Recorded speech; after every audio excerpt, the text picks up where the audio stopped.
Right, hello. We're going to be doing another alien radio signal hunt again tonight, searching on the frequency known as the hydrogen line. That is the position on the radio dial, the channel, the frequency, that yellow line at the top, where scientists theorize we are most likely to detect the hello, is anybody else out there signal. And in the 1970s we may have detected just that. The infamous wow signal was detected right there at the top of the screen. Let's go live everywhere else, shall we? Where are we in that? Let's bring that one to sky. Hello, how are we doing, everybody, tonight? So, we're doing another live alien radio signal hunt. We're going to be searching once again on the hydrogen line. That is the frequency that the scientists theorize we're most likely to hear the hello. Is anybody else out there signal? Kate, you are the first. Welcome aboard. God, I need to put my glasses on tonight. Got to be leaning in quite a lot there. Let's get rid of that. So yeah, that's what we're going to be doing. Another alien radio signal hunt there. Take that, Alan. Yeah, Kate, not to the late tonight. Disclosure is in as well pretty early. So good to see everyone. So yeah, we're going to be doing another alien radio signal hunt, searching on the hydrogen line. That yellow line at the top there, the frequency or channel on the radio dial that scientists theorize that we're most likely to hear the hello, is anybody else out there message. And in the 1970s, we may have heard just that. The infamous wow signal was heard right at that yellow line at the top there. One of our best candidates as a potential alien radio signal ever detected there.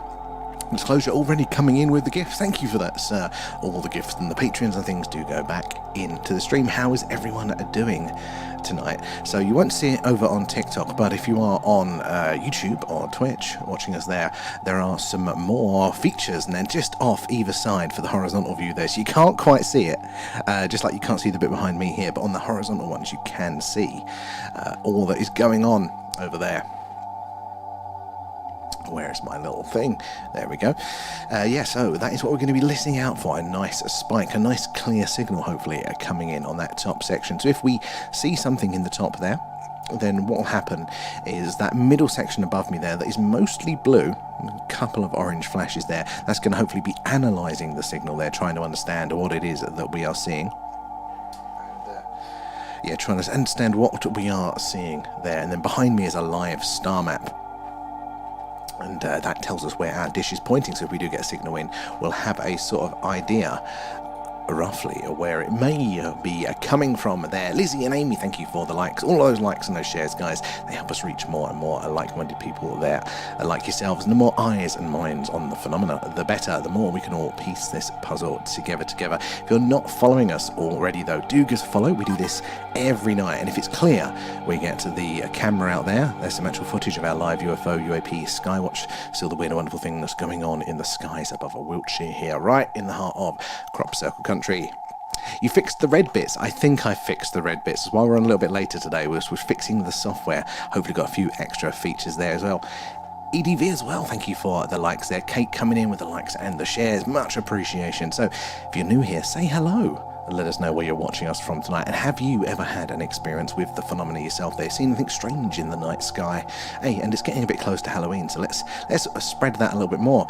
Have you ever seen anything strange you cannot explain? Generally would like to hear about that one as we're waiting for, hopefully, those signals to appear on the screen there tonight. But there's only ever been a handful of good alien radio signals ever detected there. They're much, much rarer than UFO, UAP sightings. And if you're around for our normal UFO skywatches, you'll know that we see things very strange in the night sky.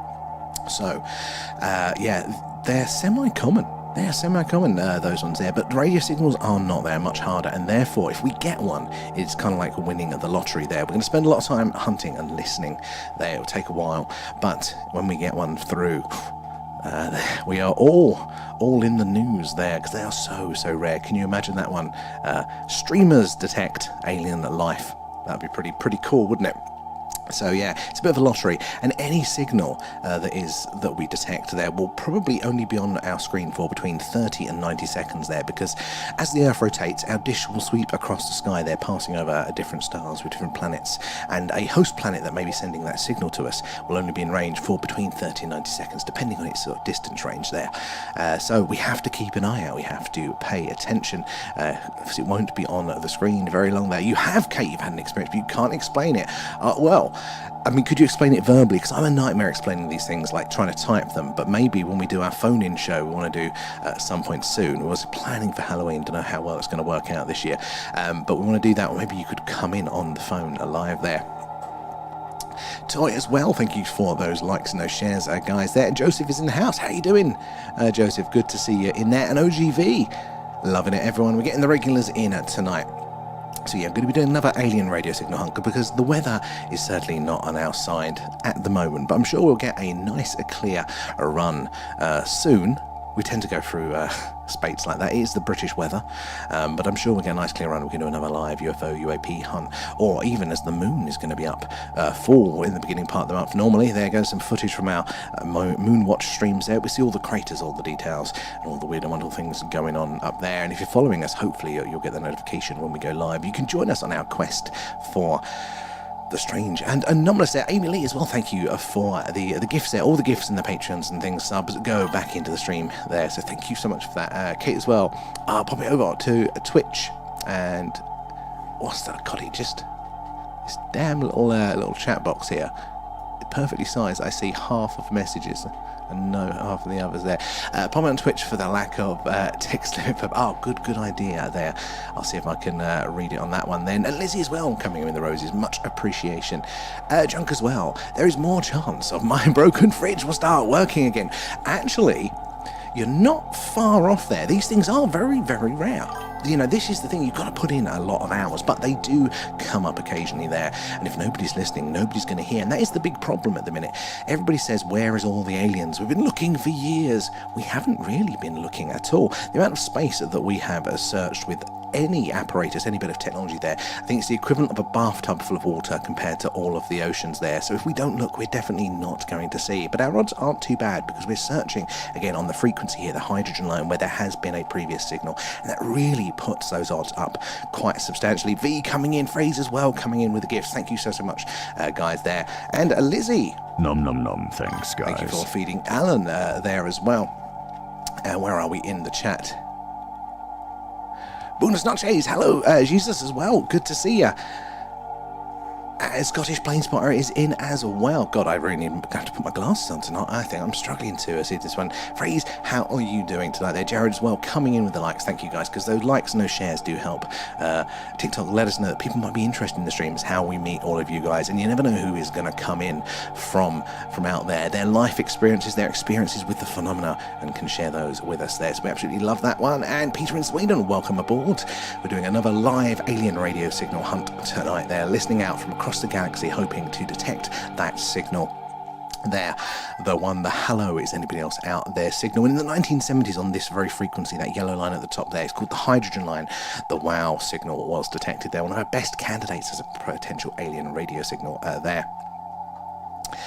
Where are we on there? The Simon Laurie King, how you doing? Anything from Free Eye Atlas and 4 days to Halloween, Scottish there. It is getting close, isn't it? We're going to be doing some sort of special on Halloween, but anything from Free Eye Atlas. So we haven't detected anything, and we was pretty much every night having our dish trained on it there when it was available to us. Now it is below the horizon at these sort of times, so sadly we haven't been able to do that in a couple of weeks, but we didn't detect anything when we were looking. We spent a good few weeks looking to that one. V coming in with those shares there.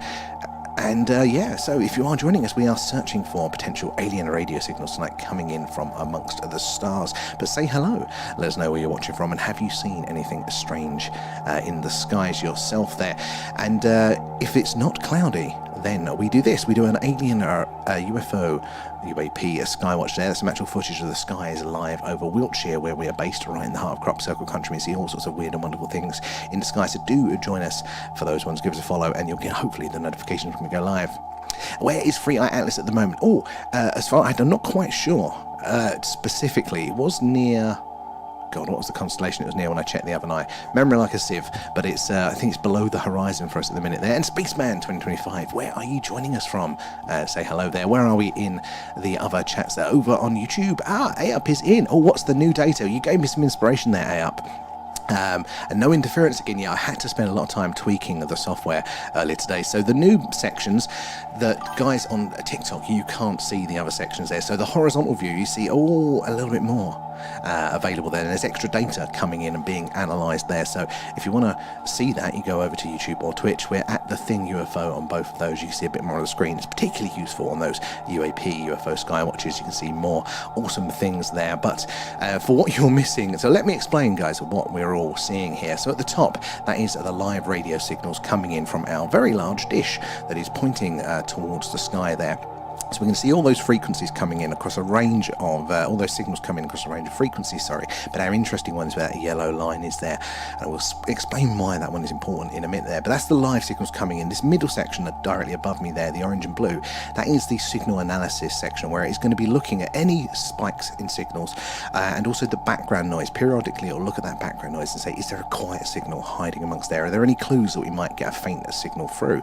So that's what that section is doing. And then directly behind me here, this lower section, again, you can't see it on TikTok, but it's a live sky map, shows what potential stars are in range of our dish. But we've got some new features. One, again, you can only see on the horizontal, the top left of the screen there, that is the actual frequency analysis there. So it'll be the audio tones of the signal. Does it match the waveform of what we're expecting to see there? Like so, compare it to the WOW signal there. Hopefully we're going to get a match at some point there for that one, but it's very much in the beta. And then to this side here, we have a list of stars that are close by and in range, and it gives us a little bit more information on those stars there. It tells us how far they are away from us, what the amount of energy, the power for a radio signal to be transmitted from there to us would be, and it also tells us how many exoplanets that we know of are around that star there. So an exoplanet is a planet that's not in our solar system there, so a planet around another star. So we've got all that extra information there as well. And we're also now doing a tally of that microsignal analysis there. So that's what you'll see, that red box pop up every now and again in the middle. And what that's doing is it's going, let's just check if there is that faint signal in amongst there. We wouldn't be able to pull out a clear signal. We don't have the technology for that, sadly, if it's not big and clear already. But we might be able to point that there's a sign that there could be something within that, a fragment of data, maybe any clues, repeating patterns, signs of modulations, or anything like that. Could that tell us that there is a signal there as well? And Shawnee is in Rockford, Illinois. Excellent. I love that. Have you seen anything, Shawnee, in the sky there? V, come in with those hashtags. And Spaceman is joined from Suffolk. Love a bit of Suffolk. Again, another mystical county there. Lots of weird and wonderful things in the Suffolk area, let alone the Rendlesham Forest incident there. Have you seen anything strange as well there? Now, where are we? Marcus, how you doing, Marcus? So good to see you in tonight. How you doing there? And V and Marcus, Thank you for the alien pets, guys. thank you for feeding Alan there as well. Where are we? I want to thank you for the other gifts. Again, all the gifts to the gifts to the Patreons and the things like that all go back into the stream, helping us to improve what we do there. Tickers, is this live now? We are live, yeah. Excuse me. For some reason, YouTube has been scheduling our events an hour before we schedule them for the last few days, which is very, very frustrating. No matter what we do, it changes it once we press the button. So I have to keep remember to checking and edit those. There, Shepsy's in as well. Morg as well. Also, Moogman. Hi, Mr. Can you shed some light on the thing that they're telling us is heading for us? So that's probably 3i Alice. This is a proposed interstellar comet there. And essentially, nobody knows either way specifically, but it has got a lot of signs that it could be a very fancy comet from outside of our solar system. And that's why the way normal science is leaning. But it is also an interesting object in general.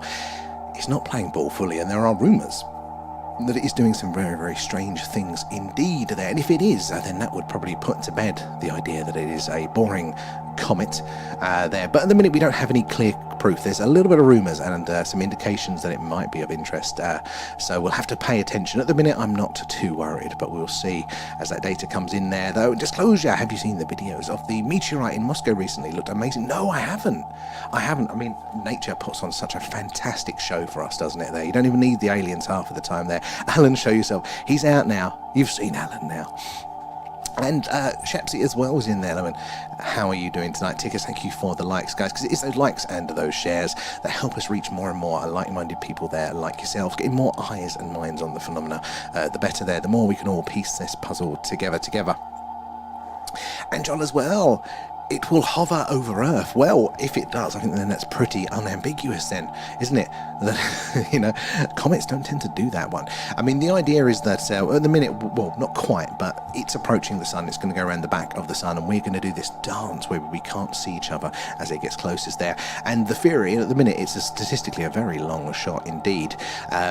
But, you know, will it change course when we can't see it behind the sun and meet us on the other side there as well? Leanne as well coming in with the gifts there. Thank you for feeding Alan. Nom nom nom, thanks, guys. So yeah, will it there? Okay, again, coming in with those shares there. Sorry, any topics, typos on Twitch? I didn't... Oh, I haven't seen... I haven't seen your one come through on Twitch, Kate. Maybe it got filtered for some reason, sadly.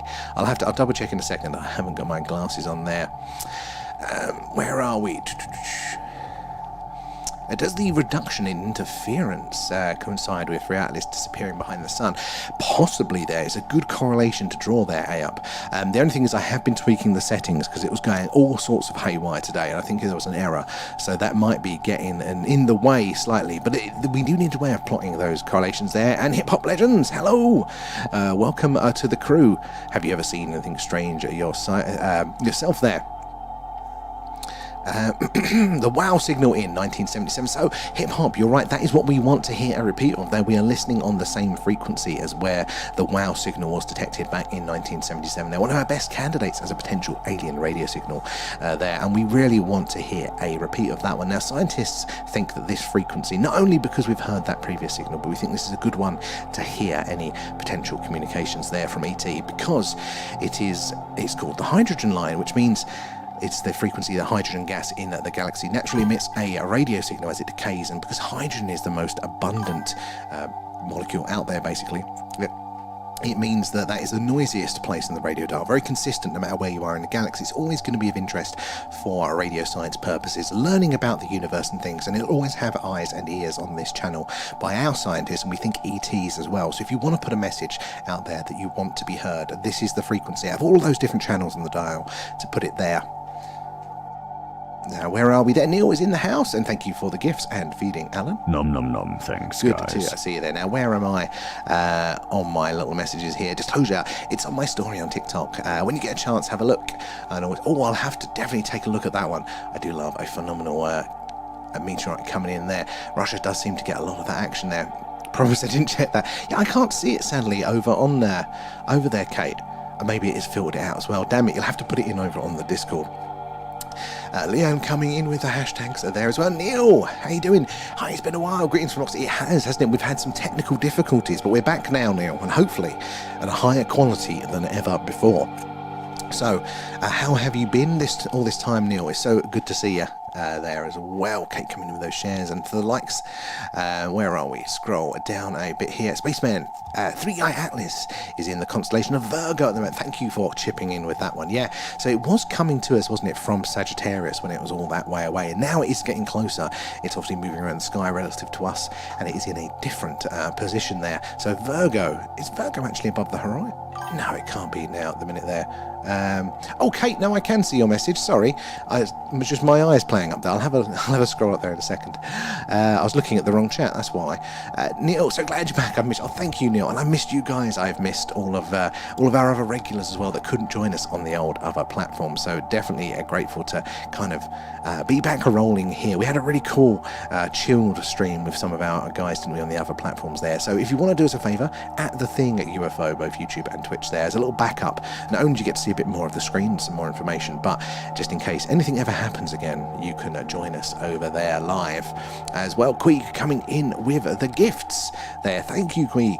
Thank you for the alien pets, for feeding Alan. It all goes back into the stream there. Phrase as well, could the wow signal have originated from 3i Atlas as it's come from, or even Atlas itself? So it came from that same direction, and people are putting two and two together. And there's an interesting thing here that obviously radio signals, they travel at the speed of light there, and the stars, there's a range of distances in the stars of Sagittarius there, but I don't think any are less than 100 light years. So the best case scenario would have been 100 years to have that message sent to receive to us there. But the WOW signal came only a few years after we sent out a message into space there saying, hey, we're Earthlings, we're on the third planet from the sun there, and it came a few years later. But that time, that wouldn't have been a long enough time for it to get from A to B there. Nobody could have received that message and sent it back in time, unless it wasn't on a star in Sagittarius. Maybe it was on another object. Maybe it was on 3i Atlas there as well. And Paul as well, thank you for the gifts there tonight. TikTok just kicked me out there. What? V, that's Agent X's sort of game. How you doing, Paul, as well? Great coming in with those shares and those likes. Do appreciate that, guys. You've got to keep feeding Alan there. He's starting to wind me up. Appreciate those ones, guys, there as well. Right, let's have a look at Kate's story. She did put it over on Twitch there. So this was your spooky story here. Now, can I... It was the start of Halloween. Here's a ghost story. I've mentioned before about how I hear things as well. A man went missing in my town, and in my early dabbling days, dabbling in your sensitivity, I'd imagine there, days, when I was learning to control it, it made the very... I made the very not smart decision to try and find him. Think remote viewing sort of. Dabbling. Long story short, I had an angry European man shouting in my ear in a language I didn't understand for a few hours. This is interesting. It took effort to block him out, and the next day he was found. Not with the living room. That is sad. Really? That is actually really interesting. So in your later years, have you had any experiences, not necessarily similar, but can you shine a new light on that? Who do you think was the man you were looking for with your ability there? Was he Eastern European? Did he have that accent, or was there a connection? I like that one, Kate, and perfect for the time of year. Thank you for sharing that one as well. Where are we elsewhere there? Hey, Stays as well, thank you for the likes. If you're not following us already, guys, definitely do. We do this every night. We do some sort of hunt for alien or UFO out there. If it's a clear sky, we are based in Wiltshire in the UK, right in the heart of Crop Circle country and just down the road from Stonehenge. And here's some views of our UFO skywatches there. We see all the stars, all of the movement, the weird, wonderful things up there, and we talk about how strange the skies are, or if the moon is up full, as it should be soon. Again, some actual footage of our moon streams there. We see all the craters, all the details. Again, talk about how weird and wonderful that is as well. So yeah, do give us a follow, and hopefully you get a notification when we go live. And A-Up, chap from Harvard, is suggesting it's connected to 3i Atlas. I put an interesting article in Discord. We'll have to double check that one there, A-Up. So, I mean, there's a lot going on, isn't there, in that patch of the sky? There are these connections. It could well be. It's a very interesting story. Pretty sure he was Bulgarian, it stated in the police. Well, I mean, that is really interesting. What sort of shouting, if you can remember? Was he angry at you shouting? Was he scared shouting? Was he frustrated? Was there any way you could you wouldn't know the language, but detect his temperament there, you were connecting? That is... Kate, that is a fascinating story. You're going to have to, if we do a phone-in show, we're going to have to get you calling in to share that one. Okay, there. I did more controlled one with a friend a bit later on, but that went south too. Interesting there. And Vega, hello, welcome aboard. Where are you joining us from tonight there? Funny you called Vega, because when we do our live UFO Skywatches, Vega is the star. Hello. It's reloading now. Sorry, a second, guys. Need to... just load up this again. Don't know why that had a bit of a sulk there. Maybe I touched something funny. Bring that back in. It's the problem when you do your software yourself. It all goes a bit wrong sometimes. Yeah, but Vega is the star that is keeping us company and has done for most nights. It's a beautiful purple star in the night sky that we have on screen for most of the ones there. So you'll find a very good home here. Okay, yeah, fantastic. Frantic shouting and angry when I wasn't understanding. So the frustration, lack of communication there. I mean, I totally would understand that. I mean, when we talk about, ghosts and other paranormal things there, the frustration in the inability to be able to communicate there must be so strong for people like that. I do feel a bit sorry for them there. Where was we on the old YouTubes as well? There, or was it an error? I mean, it could have been there. And Star Trek, hello, hi, watching you on here in the TV and not on the phone. It's much better, Star Trek. Well, welcome aboard, Star Trek. How are you doing tonight? Let me dismiss that little pop-up. Too many pop-ups coming up today. How are you doing? And welcome aboard there. Have you been with us for one of our skywatchers? I reckon they would be really, really good on the big screen there. But if you notice, the actual words are a little bit blurry at the minute, and I've ordered a gadget which hopefully will resolve that clarity issue there. And again, even more important when we do our live UFO, UAP skywatches there, that you see all of the detail of the night sky. So hopefully by the end of the week we can improve that one in time for some good weather there. There's no point getting the camera out, is there, if it is too cloudy. And it was my fault. Oh, where did I skip one there? Oh, there you go. Hello. How do you? Yes. Oh, excellent. Well, welcome aboard. And V, it's Alan trying to wind you up. He probably is. He's pulling the wires out of the back. Can't trust Alan there. And Kate, and it was my fault. If I'd had channeled correctly, I'd have read it more than an understandable way. Okay, yes, like bypassing maybe language there. I mean, we've got a little unstable internet warning coming up there, so we'll see if that sorts itself out. I don't know what's up with my internet the last few days, is it? We've solved one problem, then we're left with another one. But I mean, I wouldn't say it was your fault. I mean, you're learning these skills, aren't you, there? So you just weren't quite there yet. We're doing some micro signal analysis as well there. Keep an eye for that, if that comes back with anything. We'll go into what that is in a second. There, and digital as well. I don't know that. Let's see if we can translate that one. There, you must listen to the sun's rays to Bolivia. Oh, okay. Well, the sun's rays are very interesting. For God's sake. Sorry, guys. The internet is having a right sulk today, isn't it? We solve our streaming issues by getting a fancy new gadget computer, and then all of a sudden, the local internet decides to have a sulk there. And J Mac, welcome aboard. Where are you joining us from tonight? There. And let's translate that one again there. Free Atlas is behind the sun. Not quite yet, but it is going behind the sun, and that is going to be an interesting period, isn't it? Hey up, tonight is the first night, the Day of the Dead. Animals said to return home. You know what, hey up, and I haven't told Leanne this one actually, but this house, new house, I'm always worried if you're going to go to a new place to live, what if you end up in a haunted house, right? This place has been fantastic. No bumps in the night. Nothing. I mean, there was one little thing once, but other than that, nothing else there, and I could forget about that. Really positive atmosphere. Totally fine here, other than the spiders, separate story. But last night, and it made me think, because obviously we're approaching Halloween now, and this window of potential activity, as some people say, I was hearing a lot of bumps in the middle of the night there, and we're a detached or semi-detached place. I went, that's a bit interesting there. Marcus as well coming in with the likes, guys. JMax UK, brilliant, you're just like us there. And if you are joining us for the first time, we are searching for potential alien radio signals tonight, coming in from amongst the stars. We're searching on a frequency called the hydrogen line. That's the yellow line at the top there. It's the channel on the radio dial that scientists theorize we are most likely to hear the hello. Is anybody else out there? Message, and in the 1970s we may have heard just that. The infamous WOW signal was detected right where that yellow line is at the top of the screen there, and we're doing some micro signal analysis. Just popped up there. Let's see if basically your radio dial, the radio receiver, all the signals coming in across all the different frequencies there. The middle section is what is called the signal analysis bit, so it's taking that signal that's coming in and looking for signs of an intelligent message within that. Is it an artificial signal or is it an organic? Because nature produces a lot of radio waves. It's very, very noisy out there in space generally, so you've got to filter out them, and that's what that middle section is doing there. And the micro signal analysis means it is looking in that background noise there. Is there maybe not a clear signal, but is there signs there might be a faint signal coming in from amongst that? Because these distances are so vast, it will take a lot of energy there to send a signal, even from close by stars, to reach us here. So by the time most signals get here, they're probably going to be very, very faint indeed.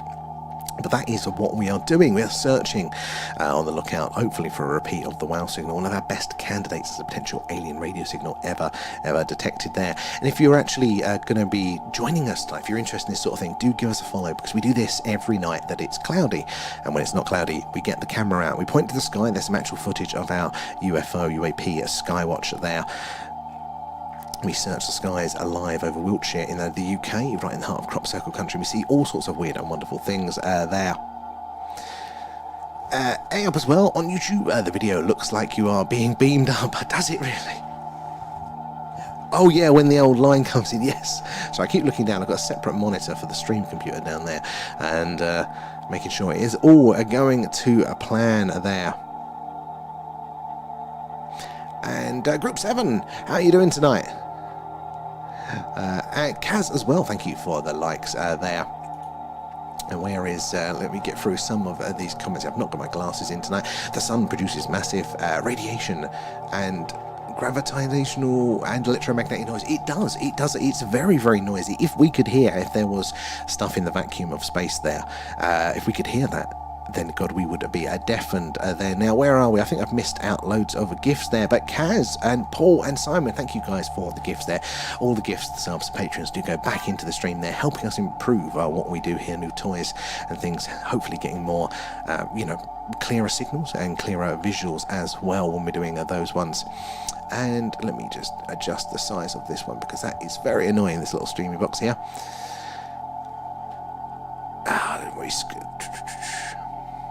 Kate as well, you get your passes through this time of year. Just tell them to sort of, I don't want to annoy him though. I really don't want to annoy him there. And where are we in that one? The perfect shielding against radar, telescopes and radio measurement. You're totally right there. You know, the sun, because of that noise there, it's hard to detect any other signals. And it also works with light as well. You know, we can't at the minute point most of our instruments at 3i Atlas, because although it's not behind the sun, it is close enough by that it's too bright. It would break the Hubble or the James Webb telescope there. So there's a great place to hide there as well. Marcus coming in with gifts there, and Simon. Nom nom nom, thanks guys. Thank you for feeding Alan there. As well, my dog launched himself off the sofa as though he was prodded. So I know my old boy is here. I mean, is it the time of year, or is that a general companion that you think you've got at your place there? Lizzie, spiders are not nice. Warminster spiders are huge. Don't know where they come from. Lizzie, you are 100% right, and that scared the hell out of me. We've got these ones called tunnel webs, and I didn't know we had them in the UK. I'm debating moving it again very quickly there, because I'm not a spider person, and let alone those. An object emitting a small probes in this zone would be practically invisible. You are right there. We do not have a good grasp on what is going on in our local environment here in the solar system, let alone much further out there. So it is very, very hard to tell about a lot of these things there. Harco's in the house. Maybe need an EMF detector. Oh, that could be a good shout there, Harco. Nice little addition. Let me scroll back up here. I definitely need to take that one on board, see if we can wire that into the computer as well. Watchman as well. 3i Atlas comes from the same part of space as the WOW. So you're right, it did. It came from the same. It came from the constellation at Sagittarius there. Now, we don't know specifically what star it came from. The WOW signal came from within Sagittarius there, but we also know that 3i Atlas has come from that part of space there. Is there a correlation there? How you doing, Simon? Loving the stickers there. So if you're not following us already, guys, definitely do, because I said we do something like this every night there. But if you are and you're not on our Discord, link in bio for that. We've got a really cool community over there, not just updates and saying hello, but we've got this really cool personal experiences section where you guys are putting in your first-hand accounts with the phenomena there, pictures, videos too. You can add yours or just read through all the cool stories there. So do join us over there as well. And Thursday night we're going to be doing, after our stream, our monthly movie club. We select an alien themed movie once a month, and this month it's going to be Signs. And because sadly the one we had planned to watch has come off of Netflix, but we watch it separately on Netflix, and then we talk along in the Discord and have a bit of a laugh together there. So join us. It's 10 PM in UK time for that one there.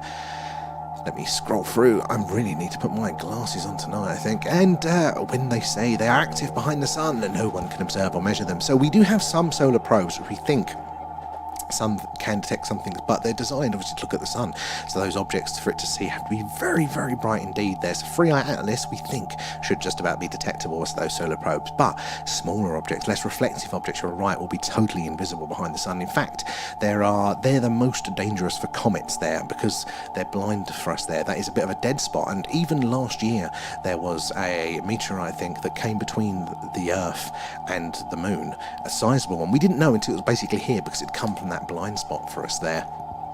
At least you need a spider grabber tool.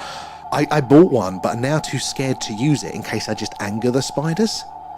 Oh, at Group 7, can you explain why excuse me, if it's sped up, it's a UFO for sure. Don't comets speed up around the sun? So, Group 7, you are actually spot on with that one.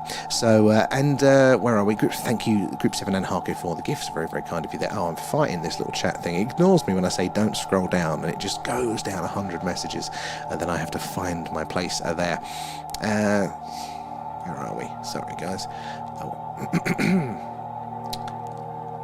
Let me find out where I was there. So comets most of the objects up there are pretty passive, right? They're just rocks flying around. The only time they change their course or their trajectory, their speed, is when they bump into something else or some sort of gravitational interaction there. Things like that. I mean, you can get a bit of the solar wind there, solar radiation for certain objects can kind of have a sort of effect to push them, but mostly these objects are pretty passive, except for comets. Now, they are made up of, we're going to say, for ease to say ice, but it's other volatile materials like ice that obviously when it gets hot, it melts. So as these big lumps of ice and rock come towards a star, that heat, that solar radiation there, melts some of that, and it turns into a vapor. It outgasses and creates a sort of little, like a rocket booster effect there, and that's how you get the tails. But essentially it kind of gives them a little boost and can change their speed, slow it down, speed it up even, and go left or right a bit depending on how much is outgassing here or there. Now with comets, we're kind of familiar with what to expect for that, and we account for that in the measurements. But obviously 3-eye atlas being an interstellar comet there, we don't fully know what it's made up of there. There's a wider range of, we don't really know what its maximum ability is there, but there's still a degree of like a range within that. Like you go, well, that is definitely not going to be any element that we're familiar with if it's moved more than this. And there are some reports that it has done that, and don't know how credible those reports are yet, but you're totally right, there is a part of that there. Get it from Amazon. I think I'm just going to need a new house, I think there. And I lost my boy last year. Oh, it was something often comes to, oh well, it's so sad there, but coming back is lovely. And yeah, there. Oh, disclosure as well, coming in to feed Alan. Thank you. Nom nom nom. Thanks, guys. Oh my God, get the life out of me. Thank you. I'm going to take over for a minute because you have to see what Pete's doing on his live at the minute. What's he doing? You have to turn the volume up. She's an AI, and he's talking to her, and she can hear him, and he's telling her how to get out the pod, but he's not being very helpful. You should go listen to it. I will. Can you screen record a bit for me? Okay. Because I'm just through the chat at the second. That looks hilarious. Do you have to auto-translate? So I also speak German. No, I have to click a button to translate those messages, sadly, so it takes me a bit longer there. I mean, I need like an industrial-sized spider grabber there, because these things are big there. And King Toy as well, thank you for the likes. Do appreciate that. Again, it's those likes and those shares, guys, that help us reach more and more like-minded people there, like yourselves, getting more eyes and minds on the phenomena. And the more minds, the better. The more we can all piece this puzzle together there. And up as well, thank you for feeding Alan. Nom nom nom. Thanks, guys. They're coming in with the hashtags there. Tick as well. Sorry, guys. He must have stuck here. Jonah as well, where are you joining us from tonight there? Thank you for the follow. So good to have you on board there. Cosmic, haven't seen you in a while, Cosmic. How are you doing? How the devil have you been? I hope your world has been treating you well there. And Lisa, get the one with the fingers. It pinches a spider for you to grab. Well, these tunnel webs are weird because they actually live in holes. So there's nothing on the surface really. So we've got in our porch, I won't go into too much detail because not everyone is spider, here.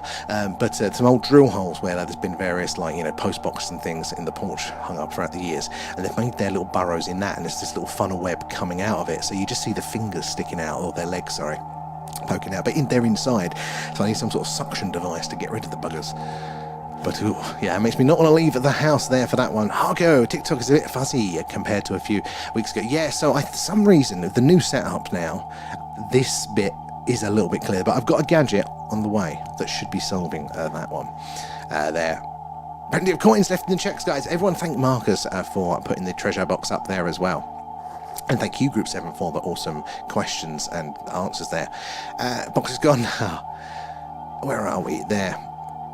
And thank you, King Toy, as well for that there, if it was you. I keep losing a track here as well. I have 102,000 likes to beat tonight. You're going to have sore hands doing that one tonight there. Oh, it's horrible. They are. Where are we in the old chat? Now let me scroll down. Oh, I think I'm actually posting another one in Twitch. Okay, I can look over at that one. Where are we?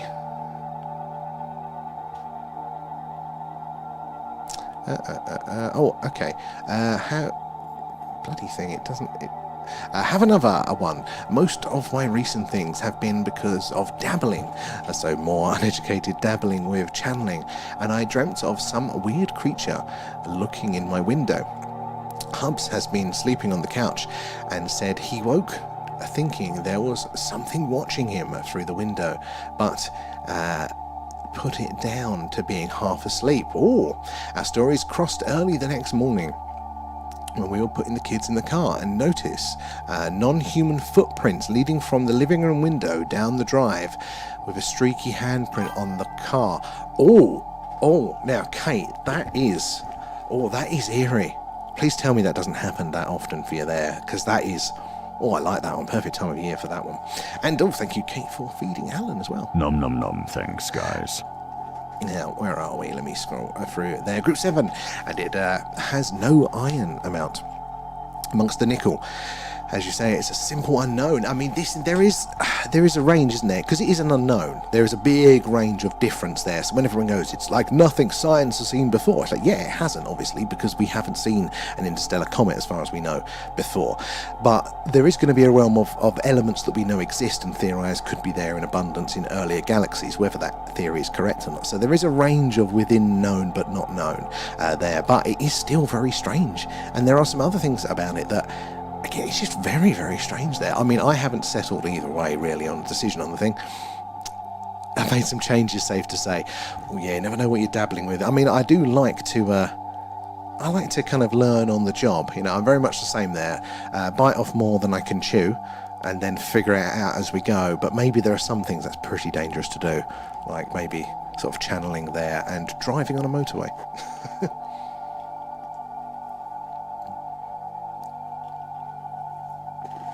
Where are we? There.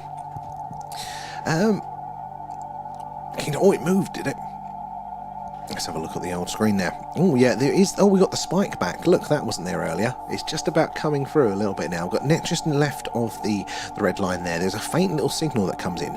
And we thought that it was localized interference, because it had quite consistently been with us the whole time. But now it's becoming very, very variable, to the point where it's almost disappearing entirely now, which, as far as I know, is not like electronic interference.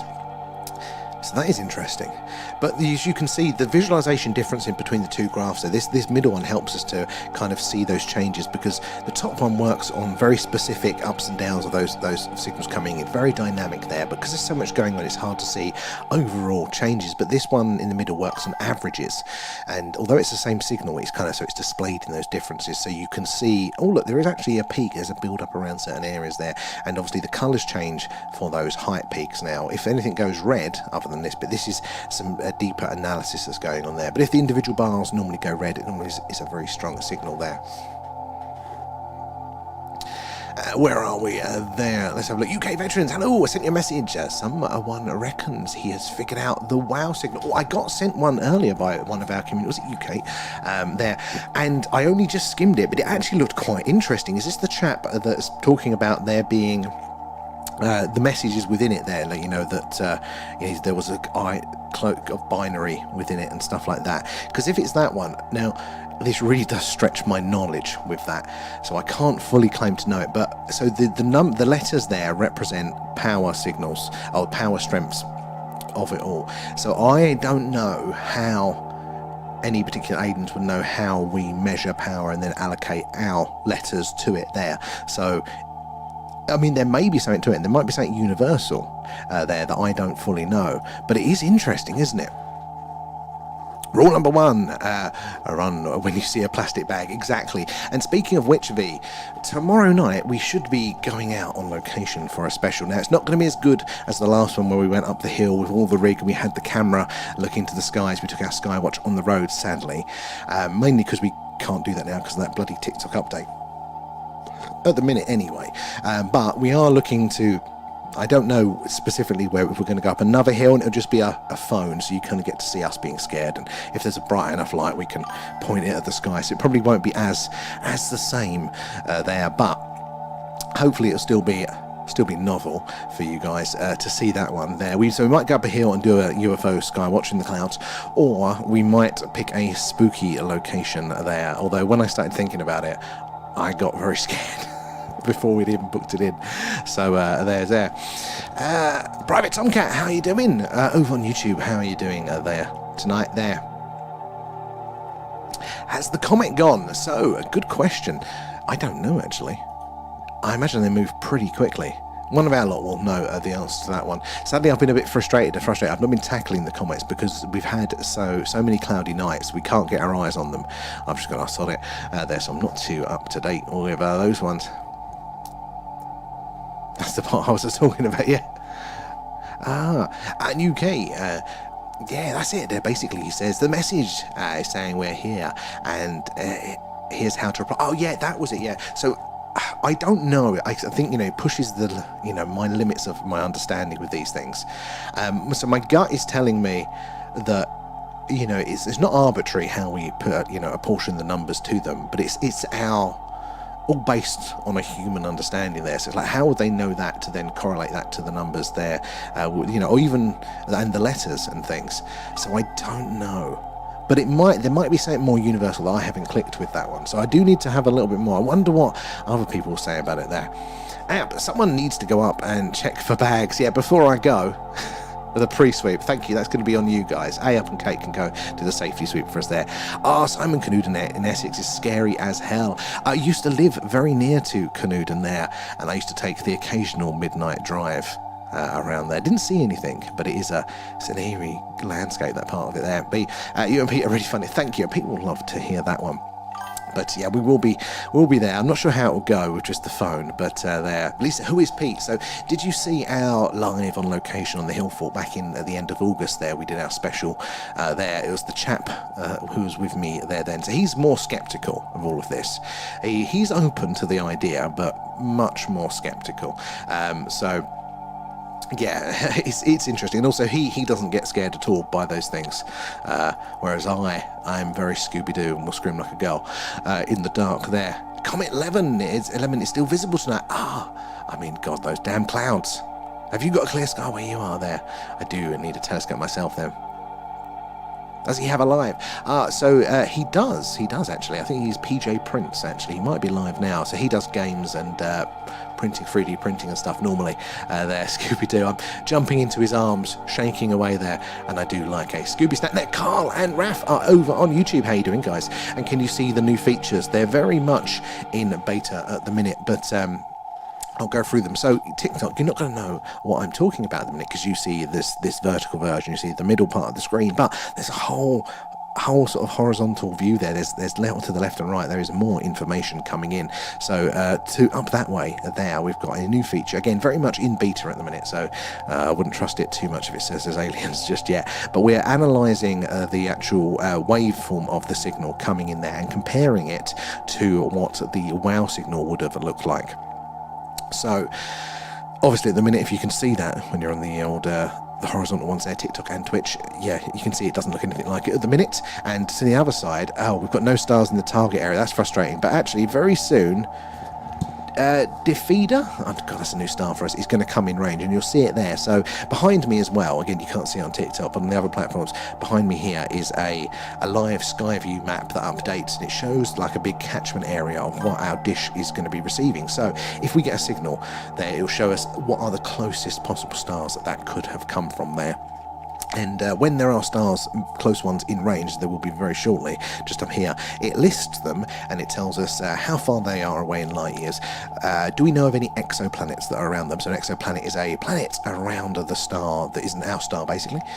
So do we know of any planets around these stars in the skies where this signal might be coming from? And it also displays the energy requirement there, how strong a signal would have to be coming from that star to reach us clearly here on Earth there. So we're getting a little bit more information there. But if you are joining us for the first time, we are doing an alien radio signal hunt. Today we're searching the skies for ET saying hello. In the 1970s we heard something called the WOW signal. It's one of our best candidates as a potential alien radio signal, and it came in right on that yellow line at the top there, and that frequency or channel on the radio dial is called the hydrogen line. Again, not only did that signal come through there, but it's also the place where scientists would expect a signal like that to come through. Out of all of the different channels on the radio dial, the frequencies, or even other methods of communication, that is the place that we think is most likely to hear that message that is purposely reaching out there to other civilizations in the galaxy. So we really want to hear a repeat of that one. So do give us a follow if this is interesting there. Say hello in the chat as well and let us know where you're watching from. But when it's not cloudy, we get the camera out. We are based in Wiltshire in the United Kingdom, just down the road from Stonehenge, but right in the heart of Crop Circle country there. And there's some actual footage of our skywatchers there, still the weird and wonderful things flying around in the night skies. And when the moon is up full, as it should be soon, again, some actual footage of our moon stream. See all the craters, all the details. And we talk about how weird the moon is as well. And hopefully you'll get those notifications when we go live for those. Where are we in the chat? I'm very Scooby-Doo there as well. In UK, dark clear. Oh, you lucky. It's overcast and raining here still. I'm sure it'll clear up by the end of the stream. Always does. Never mind, it's raining. Oh, okay. Carl's over here as well. Good to see you. And how is a Blackpool treating you tonight there, Carl? So yeah, that is what we're doing. And this middle section here is doing some it's just finished now. It's called micro signal analysis. So what that is it frozen? No, it's still going. What that is it's listening to any either signal that come through. That will trigger then if there's a nice clear spike there. But periodically, whenever it thinks there might be a little tiny bit of a signal coming in amongst all of that background noise there, it's going to look into detail and see if there's any evidence of a signal there. And it's kind of like if you walk into a busy room and you can tell there's voices and there's conversations, but it's too loud and too much going on there to pick out the individual words, what's being sang. It's kind of like that. It's listening in to go, is there a signal here in amongst all this noise? Any sign of modulation, encoding there, repeating patterns, anything? And we wouldn't be able to pull out the full message from it. We just don't have the technology for that. But we might be able to say, hey, there is a signal. And if you're on the horizontal ones, up there now, that planet Defida has come in, and its distance is unknown. Okay, right, that's going to need some more work. Very much in the beta there. That's frustrating. So yeah, I'm going to have to get that one up in a second. Oh, it's raining over Blackpool. Well, at least none of us else is missing on the skies yet then. Where are we? There. It's called the Town of I can't even pronounce that, but that constellation is close there. God, I wish we could see it, because we couldn't, when we tried looking, was it Lemon or was it a Swan we was looking at? Not sure. Oh, there we go. It's doing the micro signal analysis now. It's looking for evidence in amongst that background noise. There might be faint traces of a signal there. And Subterranean, how you doing there? And thank you for the likes. It is those likes and those shares, guys, that helps us reach more and more like-minded people there like yourselves. And the more eyes and minds on the phenomena, the better. The more we can all piece this puzzle together there. But do give us a follow and say hello. Oh, there goes the little unstable internet warning. Typical. Hopefully it'll be stable enough, I won't cut out there. But if you want to see again the horizontal view, you can see a little bit more data and some more wiggly lines on the screen there at the Thing UFO for both YouTube and Twitch.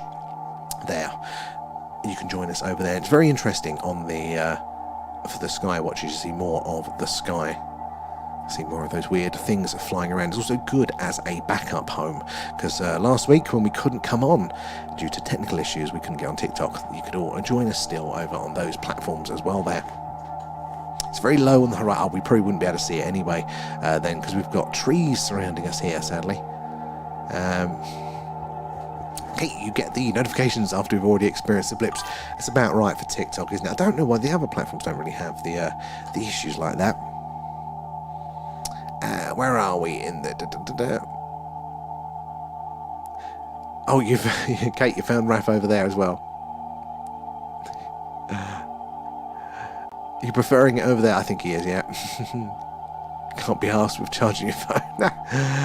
Come to the dark side over on YouTube, the chill side there. That's what's going on over there. But anyone, say hello if you are new here. Let us know if you've seen anything strange yourself in the night sky. And as it's getting close to Halloween, I'm sure we can broaden that out a little bit more. Have you ever seen anything strange at all? Maybe a little bit spookier. We want to hear about that as well there. And Simon switched over to the bigger screen. That's the Pro screen there, Simon. You can see those extra features. Sadly, I don't know why the planetary information or the star information isn't coming up there. I have to problem solve that one later as well there. And Carl and V, thank you for feeding Alan. Thank you for the alien pets, guys. All the gifts, the subs, patrons, things do go back into the stream, helping us improve what we do. Speaking of Patreons, we have put it in the diary now, so it'll be November the 7th for our next deep dive over on Patreon, and it's going to be the Eisenhower-Oppenheimer alien treaty thing. We're going to read through that document together, hearing your opinions as we go through it all there. The past deep dives are available for you guys to watch again, and if you want to use the link in our description, you can get 1 month for free. If you've already used the link, remember though to make sure you're on the right plan, you're on the Skywatcher plan, because sometimes it puts us over to the free tier and you won't be able to see those. But yeah, all the previous ones are up there again to join in with. So yeah, guys, if you're joining us for the first time, again, we are searching for potential alien radio signals coming in from amongst the stars, searching on a frequency called the hydrogen line. That is the channel on the radio dial that scientists theorize we are most likely to hear the halo is anybody else out of their signal. And in the 1970s, we may have heard just that. The infamous WOW signal was detected right where that yellow line is at the top of the screen there. Our best candidates as an alien radio signal. They had all of the hallmarks of an intelligent signal, not from this Earth. And yeah, we would love to hear a repeat of that, right at that yellow line at the top. Let me just do this. There we go. So yeah, that is what we are searching for. We want to see a nice clear spike where that yellow line is there, and then it would get analysed in some other part of the screen. Never know what ET might be saying. Where are we? There as well. Opinion on Atlas. So we get asked this a lot. I find it really hard to have a fixed opinion on it, because there is just so much interesting information going both ways on it there. I mean, I've seen some very good scientific arguments explaining pretty much everything strange we've seen. I've also seen some counter arguments to those going, actually, no, I think this could be a craft of some sort there. So I probably do lean still towards it being a fantasy interstellar cometary object, something like that. But it's not a very hard belief at all. And in fact, there's some stuff that came out recently which really, for me, started to go, maybe actually, push that belief up ever so slightly there. And yeah, I don't know. How do you feel about it? How does everybody feel about Atlas actually? Where do we all stand? As it's now come through the solar system a bit, all the things we've seen, where does everybody stand on Atlas there as well? Marcus, just seen there, thank you for feeding Alan. Nom nom nom, thanks guys. Appreciate that. Oh, and Alan, remember to join our Discord. Link in our TikTok bio. Thank you, Alan.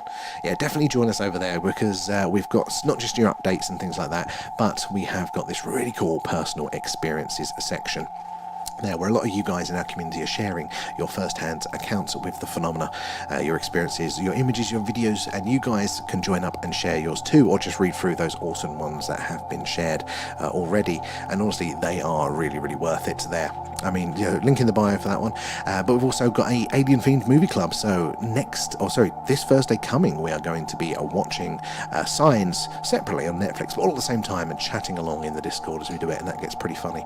And you're welcome to join us over there. Marcus has got the stickers in. You should have access to the... Oh, maybe you don't actually, Tickers. That's a shame. So yeah, where do we all feel on Atlas there? I saw one from V. Where was that?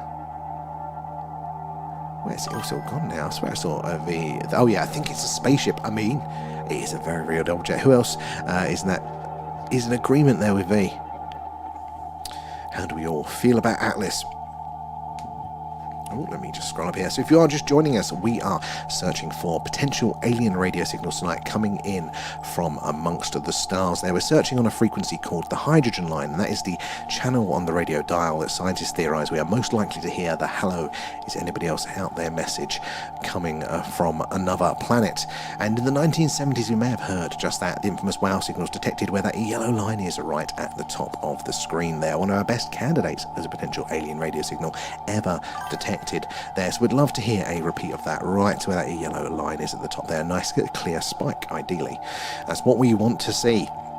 There we do something UFO alien related every night. If it's cloudy, we're doing this radio signal hunt there, but when it's not cloudy, here's some footage of our UFO UAP Skywatch. We are based in Wiltshire in the UK, right in the heart of crop circle country and just down the road from Stonehenge. So these are the skies to watch for the phenomena. We see all the weird wonderful things flying around in the night sky there, and as the new month starts, we'll probably get an opportunity to do another moon stream. There's some actual footage again, see all the craters, all the details and all the weird wonderful things that happen in the moon. So hopefully you guys, if you're following us, you'll get those notifications when we go live for those. Now, where am I in the chat? Beefing Space, yep. Fluff as well, same as me, yeah, just on the fence with it. I think I can't make a decision there. Marcus reminds me of Bob Ross. I like that one. Carl as well, thank you for the gifts. All of the gifts and the subs, the patrons do go back into the stream, helping us improve what we do here. And Kate as well, come on, I've told you 2 spooky stories, your turn. My spooky stories aren't very spooky. Like yours has, mine are like confusing. I don't have good ones like that, though, sadly. And JM, how you doing? Disclosure as well. I don't think Free Eye is anything to worry about, but even if it was, they wouldn't tell us. Well, I think I lean with that one there. I think disclosure. I don't think it's anything to worry about, but yeah, I don't think they would tell us either, would they? That Carl's coming in with stickers there. And Jade, is the world sending out signals too? So, good question. Yes and no. So we've been sending out signals unconsciously to a degree there. So all of our radio signals there, they will just emanate out there until they kind of dissipate, until they're so quiet there, depending on how strong they are. So since the birth of radio, was it 100 odd years now, we have been sending out signals. Now most of those again are going to be so faint by the time they even reach our closest neighbours, they're going to be unlikely to be detected there. But things like radar, it's very, very powerful and could be detected there. And it makes you think, doesn't it, that if airports where this radar is mostly located is going to be sending out some of the strongest signals on Earth, and now we're seeing all of these weird UFO, UAP sightings around airports, it kind of makes a little bit of sense there. But we did send out our own SETI message once there saying, hello, we're Earthlings, we're a carbon-based life form, we're on the 3rd planet from our star in this solar system, blah, blah, blah. We sent that one out, but we only sent it out once.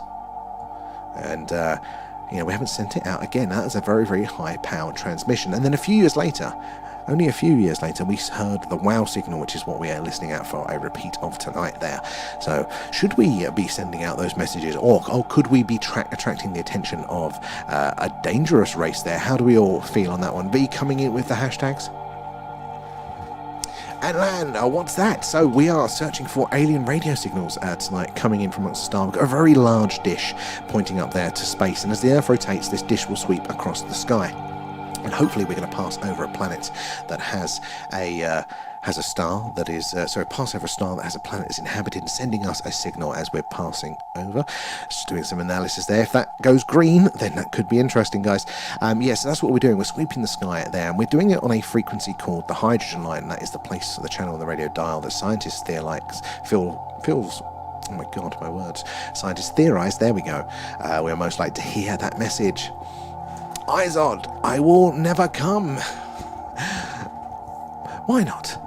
There, Anther as well. What's going on? Yes, we're looking for those alien radio signals tonight there. Simon, 3-Hour Atlas will show itself soon. A comet/spacecraft, we will see. I think you're right there. When it comes round the other side of the sun there and it's off on its way out of our solar system there, that will probably settle the debate, at least for the, is it a threat? We'll know, it's still on its projected course there. It hasn't done anything anomalous, or it would have done something very strange, and we'll have to look a bit closer there. Stephen Hawking always warned it was a bad idea to send out deliberate signals. He very much did. Which, what does that tell you? if he thought that was a bad idea, then he must be pretty convinced that there was intelligent, capable life out there, or that wouldn't have been a threat. And I mean, hey, he's about as big-brained as you get, isn't it? So if he thinks that, he must have been in our camp a little bit. What do you reckon there? Ian as well, thank you for the likes, guys. It is those likes and those shares that help us reach more and more like-minded people there like yourselves, get more eyes and minds on the phenomena. You know, the better, the more we can all piece this puzzle together there. Andrew as well, is other planets sending out signals? So actually, yeah, planets are very noisy, and stars in radio. In fact, nature out in space is constantly sending out radio waves everywhere, and you have to try and filter them out. But you can tune into Jupiter, and you can tune into Saturn, you can tune into all sorts of things that are going on up there, and we have to then learn to filter those out if we want to make sure that we're only getting those potential intelligence signals in there. Nature is very messy and very noisy in radio. But that's what we're looking for here. There's a few ways that we can tell by any signal that comes in. In fact, let me go back to the fact that nature is very noisy in radio. If I turn the music down and shut up for a second. So if you hear that, that is the background noise there. It's the same as your static on your TV, if you remember your old TVs there. And what that is, scientists think, is that's the leftover of the Big Bang there. That's the remnants, those radio signals from that initial explosion or just after there. That's what we're picking up. That's what that background noise might be. That's what they think, which is quite amazing to think. But nature is very noisy in radio. We have to filter them out, and there's a number of ways that we can do that. First of all is by what channel do these signals come in on. And again, this one is where we think it's most likely to have that signal, so tick 1. Now, any signal that we do get that isn't from this Earth is only going to be on our screens, only going to be receiving it for between 30 and 90 seconds. Now, that is because the Earth is going to rotate, which means at these sort of massive, vast distances there, our dish is only going to be over that host planet for, again, that small period of time. There, so that's going to be another clue that it's not with a signal source that is with us the whole time. As you can see, we kind of get something near that red line there. It's a very faint signal, but that isn't. We think that's sort of localized interference, because it has been with us for so long there. So that's part of the way we can filter out that as being a potential alien radio signal. And then the other way is by something called Doppler shift. So if you've ever heard a police car or an ambulance driving past you, you notice that the pitch changes as it drives towards you and then away from you. It goes higher pitch and then lower pitch, or lower pitch, higher pitch, whichever way it's going there. And that is because those frequency waves, as the source of the object is moving further away or closer, it's actually stretching or compressing those waves and changing that frequency ever so slightly. And it's why it's sounds different going in those different directions there. And the same happens for these radio waves. If the source is on a planet orbiting a star, which, hey, planets do that, as you would expect there, it's as it's going to be moving away in that orbit, it is going to be therefore either stretching or compressing that radio wave. So we might actually see it not just on that frequency where we want to see it, we might see it just before it or just after it, moving closer or further away to it, only slightly. It's only a small adjustment there, but that would tells us that the signal source is moving away from us there. And it's another tick that we are not just listening to either a satellite or things going past, but this frequency, because it has this astronomical interest there, is reserved for listening only. So it's very unlikely that any technology, no, my phone or my Wi-Fi router, isn't going to be sending out signals on this frequency there. So immediately any signals are of interest that come in there. And Amanda Panda is in the house. How you doing there, Amanda Panda? Good to see you, and thank you for feeding Alan. Nom nom nom. Thanks, guys. It all goes straight back into the stream there. And Shrina as well. How you doing? Oh, Sheena, sorry. And my eyes, I need my glasses on tonight. How are you doing? Thank you for the rose. That's very, very kind. Yeah, space music, it is. Space is actually very, very noisy there. And disclosure, I used to think that I was the calling sign, the girl from The Ring was about to come and say, oh, God, yeah, that's freaky enough, especially this time of year. Ooh. It could the calling sign of the girl from The Ring, yeah. Well, I mean, it's associated. Kate as well, do a little sway dance to it. Yeah, a nice little two-step dance to the music of the universe there. How you doing, Amanda? Good to see you. And Simon, oh, am I dumb? But they say there is no noise in space. How can we hear anything? Simon, you're not dumb at all. No, and there are no silly questions here at all, guys. Feel free to ask anything at all. It's an opportunity for us all to learn. And if you've got the question, somebody else in the chat definitely will as well, and they'll be grateful that you've asked it there. But, so you're kind of right there. Now, these objects emit, you know, the things that cause noise, but space is a near vacuum. So almost there is, you know, on Earth we have oxygen and all sorts of other molecules and things flying around there. So it's not actually empty space here around us here. There's all sorts of other stuff going on. That's what we're breathing, what we're living in here. But in space, there's next to nothing of that. There is almost a vacuum there, which means that sound waves, as it travels here on Earth, can't vibrate those molecules to therefore transmit that signal, because that's what we're hearing. It's how sound transmits through us, through this medium here. But in space there's none of that there, so you can't hear those things. So how we're doing this now is we're actually tuning in via radio. These are those radio signals there, so they're emitting it, but obviously you wouldn't be able to hear it with your ear in space. They do think though, if you could hear in space, we would all be goddamn deafened by our sun. It'll just be so phenomenally loud there. So it's a very, very good question there, Simon. Anthony as well, thank you for those other gifts. That's very, very kind of you. So all the gifts and subs do go back into the stream, helping us improve what we do there. And speaking of subs and Patreons as well, we're going to be doing our next deep dive on November the 12th, looking at the Einstein Oppenheimer treaty there. And it's going to be really, really fun. That'll be 11 p.m. UK time on November the 7th. And if you use the link in our bio, you can get a month for free there. So you can watch that one and some of the past ones as well. Amanda's well, oh no, red bit tonight. No, I've had a play around with some of the settings, trying to fix a few things that was going haywire earlier. But there's some, well, you guys can't see it over on TikTok sadly, but to the left and right of us in the horizontal view, if you join us over on YouTube or Twitch, which is at The Thing UFO on both of those platforms, you get the horizontal view and there's more of the screen. So when we're doing our live UFO skywatches, you see more of the sky, and that's really cool. But for this one, there's actually more data analysis going on either side there. And what is going on behind me, actually, again, you can't see it here on TikTok, it's a live sky map. Those stars, see what stars are in range of our dish at the minute, the closest ones anyway. So if we do get a signal, we may have a close candidate that gets listed there.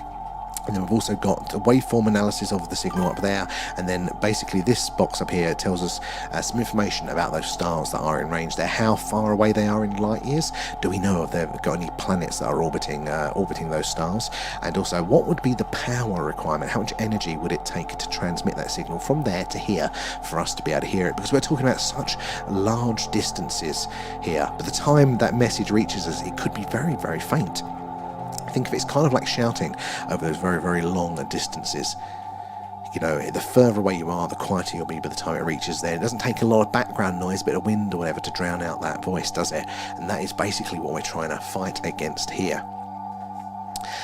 So where are we in the chat there?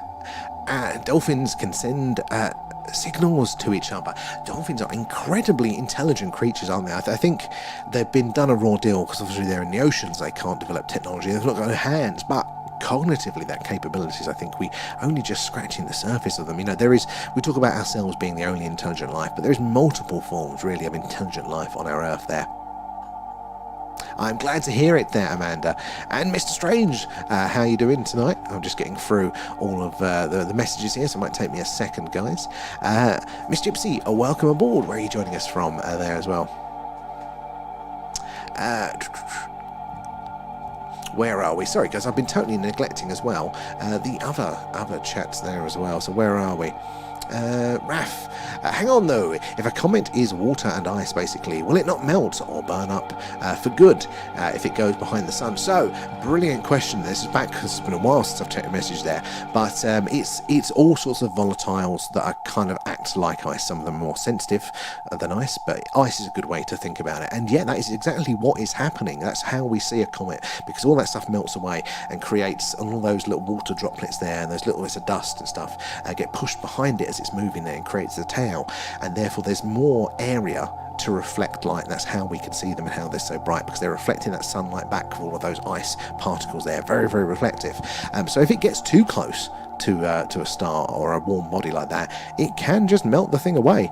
It has happened before. A comet can just break up basically, but they're not necessarily all the volatiles. They have a certain proportion of volatile and rock and stuff like that normally. Has a deep dive been done on Tesla yet, Raf? No, it hasn't, but we'll have to add, I think, Tesla to the list if we haven't already for the old deep dives. Where are we in the chat? Let me find my position here. Mr. Strange, get you there. Wonder what will happen on the 29th. Well, exactly. Is anything going to happen? Or could it be else there? Give us a dance. I'm not dancing just yet there. When we're scrolling through the list there, Kelly as well, welcome aboard. Where are you joining us from tonight there, Kelly? It's good to have everybody in, and guys, if you're not following us already, definitely do, because we do something UFO related every night. So if it's cloudy, we're doing this. We're searching the skies for potential alien radio signals coming in. When it's clear, though, we are based in Wiltshire in the United Kingdom, just down the road from Stonehenge, but right in the heart of Crop Circle country. And there's some footage of the skywatchers we do. We see all the stars, all the weird wonderful things flying around in the night sky, and it is really cool. Hopefully you'll get notified when we are doing those, when we're going live for that. There, V coming in with the hashtags there, and have I feel like I've missed some things. Hold on, let me scroll through my chat, because I don't want to miss any of your comments, guys.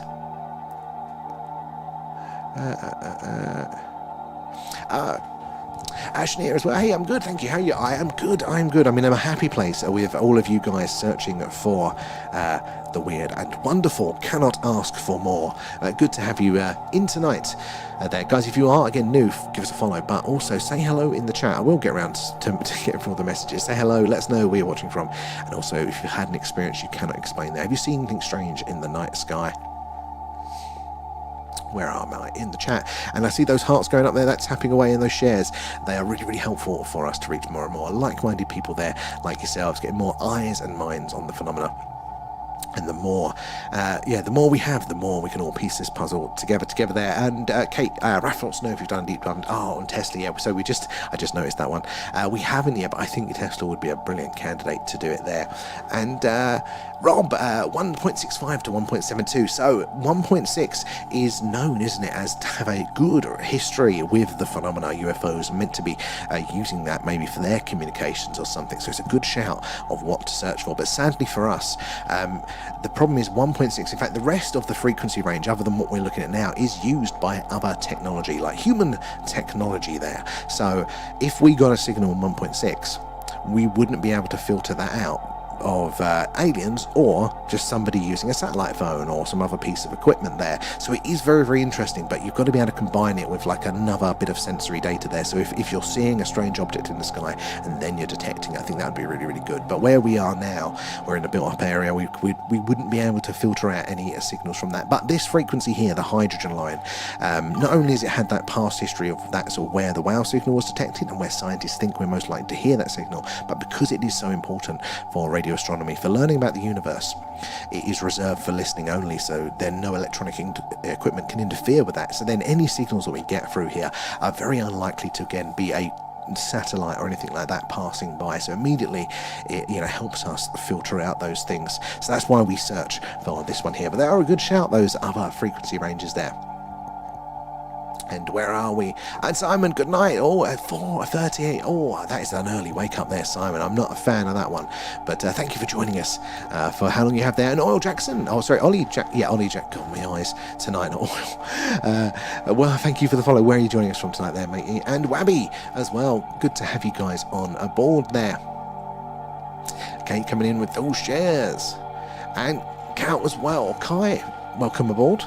Guys, if you're new, do say hello. Let us know where you're joining us from tonight, as well as we're searching for those alien radio signals. And Amanda and Free Atlas came from the same area as well. So it did. You are on the money. And so for a... Oh, we're done. I've done something. I've clicked something. Sorry, guys. And yeah, there we go. Panic over. So basically, for a while, we were able to point our dish at that same patch of sky where the wow signal came from, the Sagittarius constellation. Now, sadly, as the seasons have changed, Sagittarius has now gone below the horizon for us when we're doing these streams, so we can't point the dish there. But that was also where 3i Atlas was coming to us from as well. So it was a bit of a joint stream. We were doing a 3i Atlas radio signal listen and a re-listen for the wow signal there as well. But yeah, sadly it's moved around. We'll have to wait for a few months before that comes back into range. But yeah, we didn't hear anything sadly, but we were listening there as well. Now, I've been ignoring the gifts there. Sorry, guys. There, Wabby as well, coming to Alf as well. Do appreciate that. And Norwegian Stick, how are you doing, sir? Thank you guys for all those gifts there. Do appreciate that. All of the gifts and Patreon things do go back into the stream, help us improve what we do. And Alf as well. Nom, thanks, guys. Thank you for feeding Alan. It's a bit cruel that he eats the old alien pets, isn't it? But hey ho, who am I to judge there as well? Simon as well coming in with the likes, helping us reach more people. Kate as well too with the shares. How are you doing, Norwegian Stick? How's your day been today? We're doing another alien radio signal hunt tonight, guys. So if you are joining us, that is what we're doing. We are searching for alien radio signals coming in from amongst the stars. Norwegian, it's very, very kind of you there. And thank you for feeding Alan. Thank you for the alien pets, guys. His favourite snack there. Oh, and Alan? Follow us now, or I'm sending the mothership. Thank you, Alan. There as well. Oh, and John as well coming in with the gifts. Again, massive appreciation. It helps us improve on what we do here. So where am I in the chat there? V coming in with the stickers. Disclosure. I've changed my mind on 3 Atlas. It's more than likely the rest of Alan's family is coming to take over. Well, that's what he keeps threatening, because it's all those people that haven't yet followed us there. So, it's Alan's family. And funny you should say that, Disclosure. Are you in our Discord? Because it started popping up a little bit more common lately that more and more of you guys are finding your own Allens out and about and around the place. I think I'm on the count of 4 or 5 now, Allens, so it is becoming like there's a little bit of an Allen invasion there as well. And Ollie, what time will it pass the sun on the 29th? You know what? I don't actually know. So it's not going to pass fully past the sun on the 29th. I think that's when it just about goes behind the sun relative to us there. But I think it's going to be behind the sun like basically all of November. Now I'm very rusty on the specific dates there, so definitely guys correct me if you've got the specifics on those ones. But I think it's going to spend quite a long time, because we're going to do this little dance. If my microphone here is the sun, Earth and 3 Atlas, we're going to be doing this so then we can see each other, but then we're going to be behind, when we're at our closest point to each other, we're going to be doing this dance around the sun there, so we won't be able to see it, which is going to be interesting there, but I think it'll probably be there for a while there. Stein as well, thank you for the gifts there. You guys are absolutely amazing. Do massive appreciation there. Thank you for the likes there. Kate coming in with the shares. December, that sounds about right, doesn't it, when it comes around as well. So yeah, if you are joining us, guys, do give us a follow. We do an alien radio signal hunt like this every night so that it is too cloudy to get the camera out, but when it's not, that is some actual footage of our last skywatch there. See all the weird and wonderful things flying around in the night sky. We've got some really cool new tracking software that we've started to train and use, helping us identify that movement. And as the month starts, we should get an opportunity to view the moon again, see all the craters, all the details, all the weird and wonderful things happening up there. It's all very cool, but yeah, give us a follow and get the notifications when we go live, and hopefully as well you get you can join us as we see and experience all of these things. Now these radio signal hunts, the signals are very, very rare. It's going to take us a while to get a good candidate signal. They don't come every day at all. There's only ever been a handful of very good alien radio signal candidates. It's a bit like a lottery, but it could happen at any time. It's between 30 and 90 seconds that signal will be on our screen for there, so we have to be here. We have to pay attention to putting the hours. If you've seen the film Contact or The Arrival or anything like that, where they're doing that SETI, they're listening out for those radio signals. That's what we're doing here tonight, and they're always in their control rooms and they've got their feet up, they may be listening to music, and then they hear the sound and they're surprised because they've been there for weeks, for months, for years listening, and they haven't had anything until it gets there. And that is what we're doing today. We're having a chat and we're analysing, hoping to detect a signal coming in, ideally a repeat of the infamous WOW signal, one of our best candidates as a potential alien radio signal ever detected there. Where am I in the chat? Banana is in the house too there as well. How you doing? Thank you for the gifts there. Let me scroll down. Who have we got in the chat now? So, oh, Banana and Jackie, guys. Thank you for the likes there. Anthony, too, helping us reach more people there. And User55, and welcome aboard. Do say hello. Let us know where you're watching from tonight, guys. And Freedom, how you doing? Good to see you. There, and King Toy, the WOW signal, you're totally right, that was it was the WOW signal there, one of our best candidates, but it's not the only one. There are other candidates, not many, but there are some very, very interesting ones, even going back to the early days, the very, very early days of radio there was something, a phenomena that they detected, and they still really haven't got a good answer for it, called long delay echo. Doesn't sound very exciting, does it? But basically what happens is and a radio user will transmit, and then because of the ionosphere and things, you can sometimes get your signal bounced back to you. It'll ping around the earth, and like you'll hear yourself, a fraction of a second later there, and that's called a radio echo, and that's expected. That's fine. But there are things called long delay echoes, where it's about 7 seconds delay and they hear the thing, and we don't know what's causing that. We can't figure out why it is there, because the less than a second, that's fine, because that's how long at the speed of light a radio wave takes to travel around the Earth. We expect that, but I think it's 7 seconds, it's something like that. We don't know what that is, but funnily enough, that time does match actually the distance for what are called Lagrange points, which are basically these points out there in space where the gravity of, like, say, the moon and Earth is cancelled out by each other, and it's basically a little parking spot. So you can put something there and it will sit there, whereas everything else is normally in orbit, in motion, it's all flying around there. But in these few Lagrange points, it will just stay there. You don't have to expend any energy by sitting parked there. And James Webb Telescope is in one of those at the minute. Again, very convenient, but there's not many of these spaces. But at about 7 seconds delay, that is the distance to some of these Lagrange points here, where if you're going to put in an alien probe, if an alien species is going to put a probe here on Earth to monitor our development, maybe get in contact with us, where would you put it? A Lagrange point. And hey, we're getting this repeated signal in that time frame. That fits. And we had something called a theorized probe called a Bracewell probe there, which was, how would you communicate with an alien species there? If you don't know their language, you don't even know how to start to understand it. Well, kind of like how we act when we're at the zoo. If you've ever been to the old monkey enclosure, you start to wave at them, or you start to mimic their behaviour, and it's trying to show them, trying to get that first connection of communication there. And the Bracewell probe was basically, if it hears a radio wave, it will then just repeat it back to the civilization to say, hello, we're here, look, we're intelligent, because we can repeat the signal. So we're hearing these repeated signals coming from these patches of the night sky. It's very interesting indeed there. Oh, I just clicked on something there.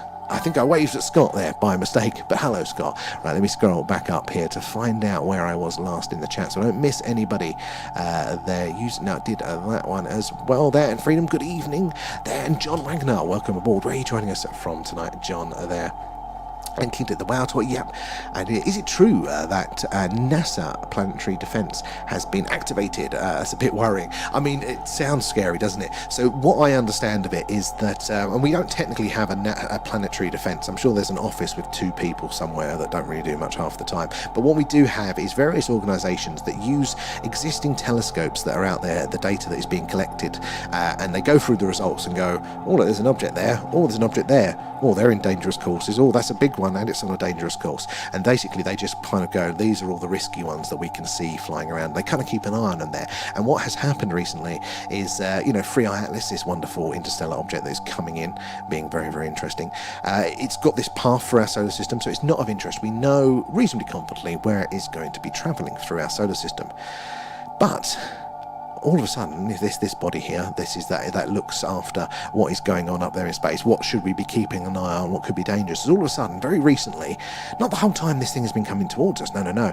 Very recently it's gone, actually, let's pay attention to this. Maybe there's something to it. They've not put it up as a major alert, but they are now paying attention. And why might they be doing that?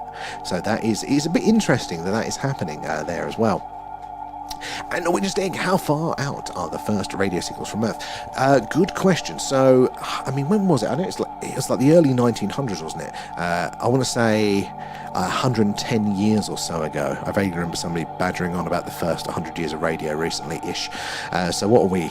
Was it 110, 115 years? So that would be 115 light years, which, okay, there are a few planets out there that can reach that, but, or stars, sorry, that can do that, but that's by no means a lot at all there. And I think the strength of a lot of those radio signals as well, because they're not high power transmissions, like they would barely be perceptible, especially in the background noise. It's the same issue that we've got here, like that blue line, that wiggly line, there's the background noise of the universe there. So any signal needs to be stronger than that for us to really be able to see it in it there. And they would have the same issues at that 100 odd light years. It'd be so faint it might be very much imperceptible to detect there for those ones. But the more powerful transmissions, they're like radar. They on the other hand, I suppose radar was World War II, and it's only been getting more powerful since then. So they are now 70 light years going out there, and they are very, very powerful radio signals as well.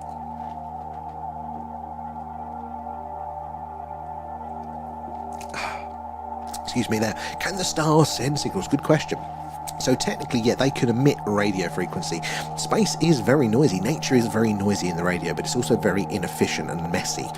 So you tend to get very wide signals there. So you can't really... No, it's not there at the minute, but basically they're very thick and very uneven and very messy. I mean, you can see how chaotic that natural background noise is there. That's a little indication. Nature is messy and all over the shop, whereas technological signals are very thin and precise and efficient there. And that's a good way to tell them apart. But yeah, I mean, you know, you can tune in to Jupiter and Saturn and stuff. You know, they emit a radio signal. Lots of things up there do as well there. And Kate as well, thank you for the shares there. Alf for the likes, guys. You are really helping us to reach more and more like-minded people there. And Poppy, welcome aboard. Where are you joining us from? Thank you for the follow there and the share. Good to have you in. Guys, if you're new here, do make sure you're following us. We do something every night looking for aliens or UFOs or things like that. But we want to hear from you as well. Say hello. Let us know where you're watching from. Have you ever seen anything strange? You cannot explain it yourself there. And Kate, yeah, I heard it was an exercise. Well timed. But yeah, well... convenient, isn't it there? You start to question, didn't you? And Ernie as well, have you any real photos of Free Eye Atlas? So no, I don't. I only have access to what you guys have access to, really. But also, there aren't much good photos, because you've got to remember that this object is relatively small for space and still quite far away there. So the optics, and it's a very bright object as well. And if you've ever tried to photograph something very bright, like the sun, it's, you know, it's hard to get the focus right. You can't see the detail because it's so bright. And then where it's so small as well, it's very difficult. We're unlikely to be able to get like the surface area of it there. It's just basically like somebody flashing a mirror back to us. So we can tell there's something there because of the light. We can even analyze the light spectrum there, tell what it may be made up of there, but we can't. It's very, very difficult, even with some of the optics that we have now there, to get a good image of them. Like at the minute, there is actually one image going around of it looks like they're saying it's Free Eye Atlas, leaked from the Japanese, and it's like a line with lots of glowing dots and stuff there. And looking into that, we don't have the equipment to get an image like that. You know, it's you know, it just would be a bright blob is all we can really get, I think, at this stage. Where are we in the old chat? Amanda as well coming in with those likes there. And V, they have said they are withholding the images until 29. Yes, we heard this last night. I did. Apparently the ESA are withholding some images until 2090 and some until next year and stuff. It's like, why? What good reason? Other than that, there is something they don't want to see. So I don't think we'd be able to get a good shot where you could see the wings on a spacecraft or something like that. But there may be something still within that image that does give the game away. Could be something very interesting there as well. So, as well, and Jay, how you doing? Did you see the video of Free Atlas I sent you about some strange wizards? Oh, I don't know. I'm not sure if I've checked it today, Jay. I'll have to have a look at that one as well. Now, where am I in the other chat there as well? Raf as well. Theoretically, could they not send out their own music from radio back to us? They could, Raf, totally. If they had a strong enough power. We just don't know what they would choose to send. Maybe we would pick up their radar or something. Maybe they would, send music. Maybe they would send like a binary message. Maybe, the universal language of mathematics. Maybe that's how we would start out there. But in theory, they could. Now, radio as we have it, like FM and AM radio stations, or DAB if you're here in the UK, those digital stations, they are using certain forms of modulation to encode the data within the radio signal there. So we would have to understand what their standards are for that. You can't just tune into a radio signal and necessarily decode the information there, like your FM or AM car radio would be doing that as well. So we'd have to know what their standards are for doing that. So we're doing the same decoding basically. But it would be interesting, wouldn't it, having a voice coming through there. We sent that song Johnny Be Good. We did. We put that song out there on Voyager, didn't we? Somebody said it playing the end credit scenes for humanity, and I just laughed at that one as well there. And Ernie, thank you for the follow. Good to have you guys on board. It's always good to meet new people and get some more opinions and news from around the world. So how is everybody doing? There we go. I've done my rants. I've done my spiel for a little bit. Oh, so we're doing some micro signal analysis now. It hasn't gone live yet, but up if you're still in, if you're not falling asleep, I put your tally in as well. So this will be number 35, or is it number 34 there? So every time it does that analysis, we're now keeping track of it to see if there is an increase in that, because what that's doing is it's looking at that background noise and it's trying to pick out in amongst all that organic radio signal noise, is there a fragment of a signal that we can just about hear? Can we tell if there is like a very, very faint signal? There are signs of modulation, signs of encoding, there repeating patterns, anything that could give away there's a very faint signal that we are losing in amongst all of that. And yeah, that's what that red box is doing. Every now and again it pops up when it thinks, hey, maybe there's something here, and it analyzes and looks in detail at that. But that's what mainly at that middle section. We've lost the colours actually from the middle section. It's quietened down now, which is interesting. There, so that blue line again is replicating that kind of bluey green line at the top there. But as we'll see, when the individual bars get stronger there, they go from blue to orange, and then even to red if they get very, very strong. There we get those signals coming in. We're getting a little bit of a spike back just to the left of the red there. Now that we thought was electronic interference, and therefore not of interest to us, but it is playing up a little bit at the minute. It's coming and going, which it really shouldn't do if it's electronic interference there, but we're still not in the place that we want to see it. We want to see it right where that yellow line is at the top, really. That is the best part of it, the best part of the screen. That's where we would expect to see that signal and to keep it of interest there. But it's quietening it down slowly. Right, let's get back to the chat there. I'm imagining them sending us a signal with Lionel Richie's coming out of it. Hello? Yes, Laraf. I mean, good taste on them. There. Where are we? Let me scroll through. We're up to date. Oh, we're up to date. I'm not used to being that far ahead in the chat, guys. Well done. We've caught up for the evening. Remember, we'd do 3 hours of it, and I'd always be 100 messages behind. I don't know how I had the energy to keep up during the summer. There. But remember, Raf and Kate and a couple of other people, are you still over on YouTube as well? But we are on YouTube and we are on Twitch. If you want to go over there, we are at The Thing, a UFO, on both of those channels there. So it's good to have it as a backup, just in case, like last week when we couldn't stream on here. Yeah, it's good to have backup, but this will always be our main home here on TikTok. But yes, as a backup. Although, if you want to see a bit more of the screen, so when we're doing our UFO, UAP, skywatch, there you can see more of the sky, more of the action. Again, you get that horizontal view over on those platforms. Or when we're doing this, you can't see it over here on TikTok, but either side of the screen, there are more panels, there are more bits of analysis going on, and you can't see that on here. So you have to go over there to see those other wiggly lines doing their work. Where are we there? I can chill again now. I don't know how to chill. But yeah, I can slow down a bit there. Mark as well, there must have been a lot of contact now, surely. But the world government keeping it quiet. Well, there are rumours of a few signals that have been detected. So there's one that they say, do you remember the SETI at home? So most people, or a lot of people, come in here and they go, I remember doing this SETI, the search signals. We all had that screensaver where we were processing data for SETI, and it's called SETI at home there, and people remember it fondly. And apparently something was detected in that data, but this is the issue that they have, and there's another signal as well. The issue is for scientists that they can detect what they think is a signal. Mark, you did it as well. Yeah, people remember it fondly, and they might be bringing it back. Is that like, oh yeah, well, they might be bringing it back, but they apparently have detected like some signals that are repeating. They are clearly intelligent, or we strongly suspect that they are intelligent, and they are repeating. They have put multiple dishes for to check over multiple periods of time. One of them apparently is again coming from our closest stellar neighbour as well, which is very, very, very interesting.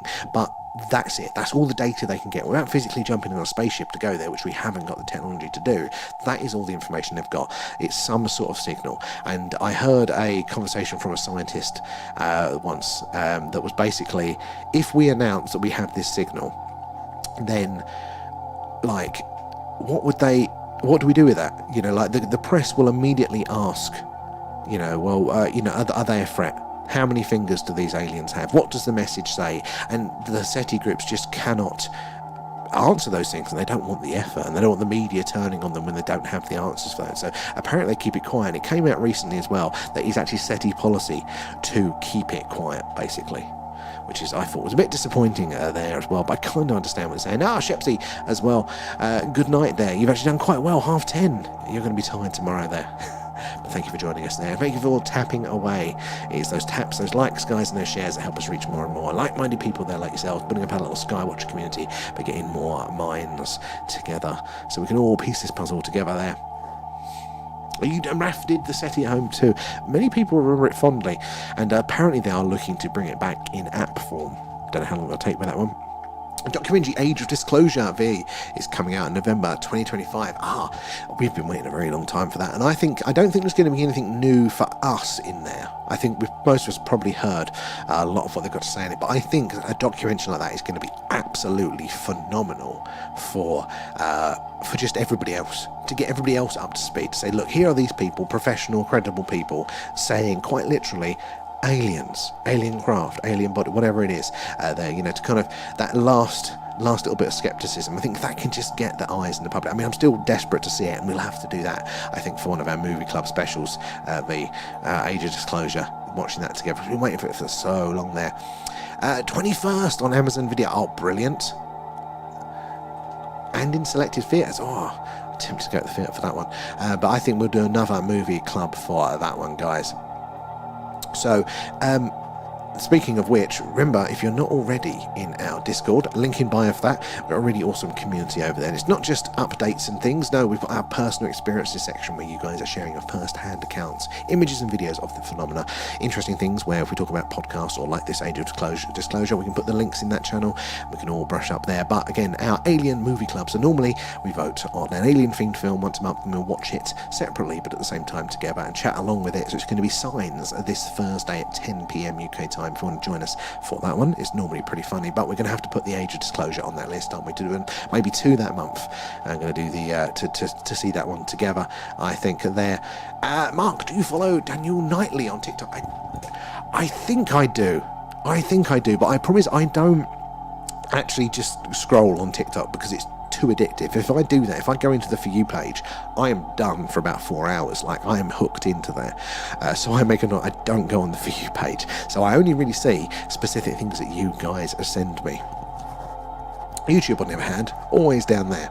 The trailer, it looks very official, doesn't it? And I mean, this is the thing. Once that comes out, and we watch it to make sure it's confirmed that it is as good as it looks, like, I think as soon as somebody says there's no UFOs and no aliens, you just point them to that. Because, like, it's not a fan film, it's not a theory. These are people with credentials working for the state here. It's not just Tom, Dick and Harry saying this now. That is official, like, lines. The only issue would be to come back in that is, well, is it one big psyop? Are they putting this out there? So that'd still be on the fence there. But the general, the UFOs aren't real, that one, I think, yeah, Age of Disclosure. That's all we have to do there. For that, I cannot wait. I am on board with that one. Jay, what's my last correct film? It might have been. What one was it? It probably was filtered. If I haven't read it, then Jay, it probably was filtered there. Try again. Exactly. Yes. And so the stuff he posts is legit. Actually, maybe not. I think I know that. I think I'm thinking of the guy. 89 days till the mothership, Alan. He said it's just his Amazon order, intergalactic Amazon order, so don't get too excited. It's just a new pair of pants for him there.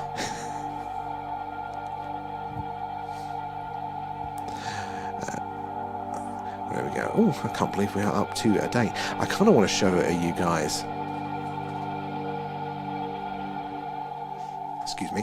I kind of want to show you guys those other panels. Now, they're definitely not fully working yet. Definitely in beta mode there. But I'd love you guys to be able to see that other part of the screen there. In fact, I'm going to show you the sky view. If can I turn that off? And then I turn me off. Goodbye. Oh, I can't hide my camera source. Damn it. I can't do that. That's frustrating. But anyway, behind me is the live sky map there, so you can see what part of the sky that our dish is pointing to. We've got a little target and a big, like, sort of a ring that shows you the different degrees of catchment area, basically, for any signal. Now, there's a high variability there. Obviously, the centre is going to be the best part there. We can catch the quietest signals there, and the further out you get, the stronger the signal would have to be for us to get a clear alignment there. But it gives you a good idea of what sort of close by stars are in range there. Where are we? No, we're all up to date. That one, yeah, we've added just up here. You can't see it again on TikTok. It's on YouTube and Twitch. Just up there, we have got, if my brain works correctly, the waveform analysis there. So it's another way to look at those signals coming in. So this is the audio, really, of it that we're looking there. And we're looking to match that against what the WOW signal looked like there. So it's constantly, if we do get a signal come in, it will be comparing like for like there and telling us if we have a match. And over to this side again, you can't see it on TikTok, there is the planetary, or sorry, the star information there. So any stars that are in our little catchment area there, they have a little information pad that comes up there, and it tells us how far they are away in light years, what sort of power a signal would need to have to reach from there to here. A lot is essentially most of the answers there. And now, do we know of any exoplanets that are in orbit of those stars? That is what we should be doing there. Although the one that's in shot now, if you're over on TikTok and Twitch, you notice that it's coming up unknown. So I need to obviously do some more research, some more tinkering with the software to get that one in. Dean, thank you for the shares there, and V as well. It is those shares, guys, and those likes that does help us reach more and more like-minded people there, like yourselves. As I said, there's going to be a lot of people out there, unlike us, that aren't yet curious, and they're not skeptical, but they haven't had the same experiences that we've had to plant that seed, that question. And I think if we could show them what we've seen, especially on those Skywatch nights, they hear some of those stories that you guys share, I think we could plant that seed of curiosity and then hopefully erode some of that stigma that we all have experienced when we've expressed our interest in the phenomena there. So hopefully we can get to be seen by some of those people there as well. And Super, welcome aboard. Thank you for the follow. Good to have you in. Where are you joining us from tonight there? Kate, that nightly guy is where I keep hearing snippets of the Immaculate Constellation. I think, yeah, Immaculate Constellation is an interesting one. I'm a bit torn on it there. But it is an interesting one, that doc, because that was Matthew Brown, wasn't it, that leaked that? But if he's the guy, the nightly guy, if he's the one that I think he is, I do like him. I like his attitude. I think it's him.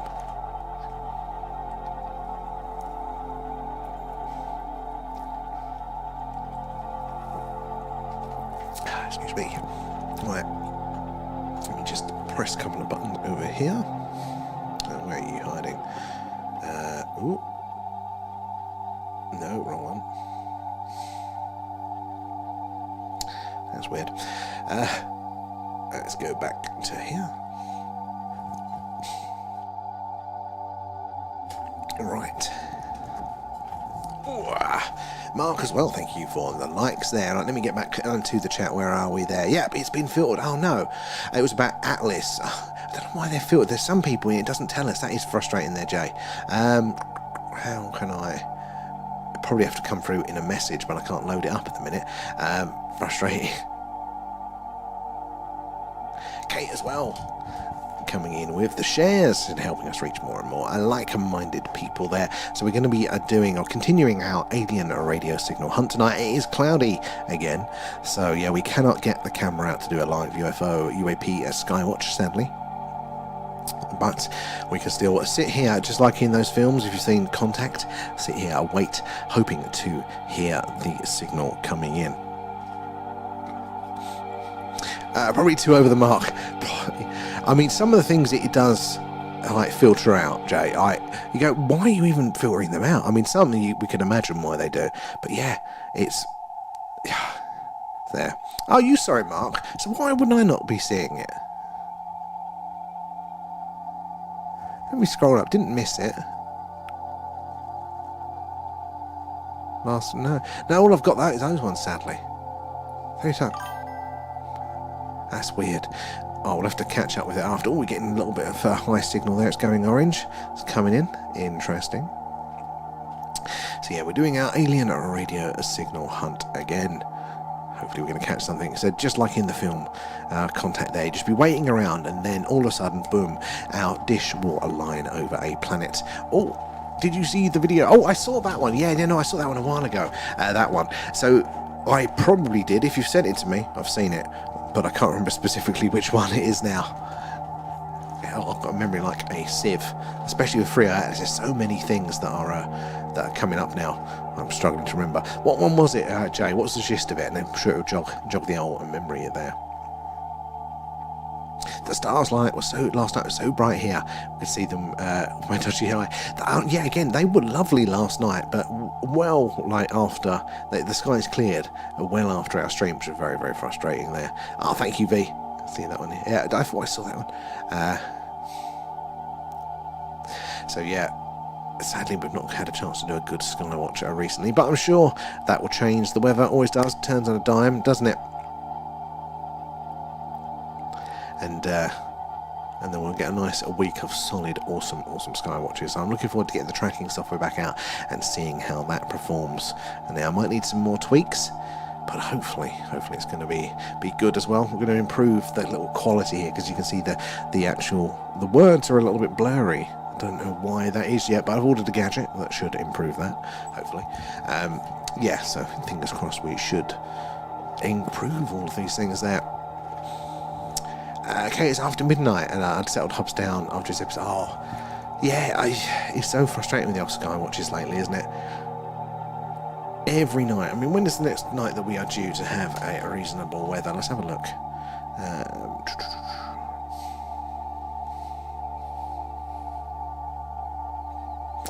Can't remember. I've got a million different weather apps here. They all say something different there. Oh, it's about the WOW signal and Atlas. Oh, no, I didn't see that one, sadly.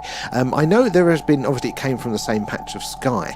So, there is an obvious, correlation there, isn't there? And it would also fit in the sense, I think we mentioned this earlier, but, we sent our signal, didn't we, in, was it 73 or 74 from the Arecibo radio telescope there saying, hey, we're humans, we're a carbon-based life form, we have DNA, we're on the third planet from our star, blah, blah, blah. The SETI message reaching out there. But then we heard the WOW signal, didn't we, a few years later? Was it 78, I want to say? They've blocked your message. God knows why. It's weird. Because we were talking about it earlier. But yeah, so we heard then the WOW signal a few years later. Now the problem is, people were saying, was the WOW signal a reply? Oh yeah, look, it's going to clear about 7 or 8 in the bloody morning, the weather-wise. But where was it, like 3 or 4 years difference? Well, that's a year and a half, a light year either way, and there's not much close, especially in that direction, the Sagittarius system, not much that close at all to have received the signal and then sent it back there. So a light year or whatever, light year and a half, unless it was something else like Atlas. There was something in that space between, traveling between a satellite or tomorrow. Wednesday night is going to be clear apparently at the minute. That's frustrating, because we're actually going to be out on a hill doing that one. Although, you never know, maybe we can get some good shots in. What about Tuesday? I feel like I scrolled over Tuesday. Tomorrow night might be. No, the cloud is coming in. It's clear during the day and then clouds up just for night time, typically. Right. Where are we in here? What did the WOW signal sound like? Amanda, good question. So, technically we don't know. Because all the radio telescope at the time, all the data it recorded because it's very limited. It's not like what we're doing here now. It's a much more basic sort of setup there. And it basically printed out a list of numbers, which displayed sort of signal strength. So we know that there was a signal, how strong it was, what frequency it was on, and how long it was there for, basically. But if there was any message within it, any encoding, the things that kind of would give it its sound, really, we didn't record that data, unless there was somebody else that's never come out, like a military telescope or something that did record it. But the Big Ear radio telescope, that's the only one that we know of that detected the WOW signal, didn't record that data, so we don't actually know what it sounded like. It's an analog machine that basically printed it out. So V as well, if you change the wording slightly, sometimes sometimes that does. There's normally 1 or 2 words and then it doesn't like for some reason. There is Signs on Netflix. Now, John, it was, and we had initially picked Independence Day for our movie club on Thursday. And that was fine, because I think that was on Netflix for free. This is how we pick them. And then we checked last week, and it's bloody come off, isn't it? So we had to frantically pick a new one. So we've gone for Signs, which again at the time was on Netflix for everyone, in the UK at least. So I hope it's still on there, because it's only the other week there as well. And biggest question is, why did they block it? Well, what do you mean block it? I don't know if we caught the other part of that. What did they block? Because I was only getting part of the question, maybe, sadly, because it is interesting. But I don't know, what did they block there? Kate as well. I think I've found a vid on YouTube of what it sounds like. I think it's probably going to be... I found a video. So I think it'll probably be somebody's interpretation of it. So, yeah, because they definitely didn't record it at the time, sadly. It didn't have the ability to. So you could probably extrapolate, the frequency and stuff to get a tone from it there. But again, if there was any sort of modulation, how they manipulate that, which kind of gives it its sort of unique character, that's how we get the speech out of our FM broadcasts and things like that, then that wasn't conveyed. So you might be able, I'd imagine you'd be able to get a tone if you just matched the frequency strengths and stuff there. Now it's down a black ball. Oh, yeah. There. But yeah, are we gonna get a repeat of that one? I mean, it just blows my mind that we haven't spent that long looking for repeats of it, really. You'd have thought you'd spend a lot of time doing that. I was listening the other day, and was it somebody, as a scientist, that they were saying that they were very confident that the wow signal was just some sort of, I don't know, spatial anomaly there, like a magnetar or a pulsar, or some sort of stellar anomaly that we haven't yet discovered there. But that's what's going to be responsible for it. And I'm thinking to myself, what's the difference in going to the big question mark of some sort of weird stellar object that can create this signal in an unknown way, versus us going, well, it could potentially be an alien species sending the signal. Like, for me, they both sound like we're both reaching into the big barrel of question marks there. You know, at least we know what a signal looks like and it matches up like that. You know, where do they get off with it? And I think that there has been more signals, but SETI just don't tell us. I think so too, and I'm particularly interested in the BLC-1 signal that was detected quite recently, the Breakthrough Listen Candidate 1 signal. I think there's a lot more to it there. Oh, Jay, why did they block the link between Atlas and the WOW signal? Oh, do you mean like in the news, in the sense? Why have they suppressed it? Suppressed the story around it? Because it is an interesting correlation, but I have heard it around there though. But yeah, because there wasn't an ongoing signal there. Absolutely yes. And sorry, where are we there? Yeah.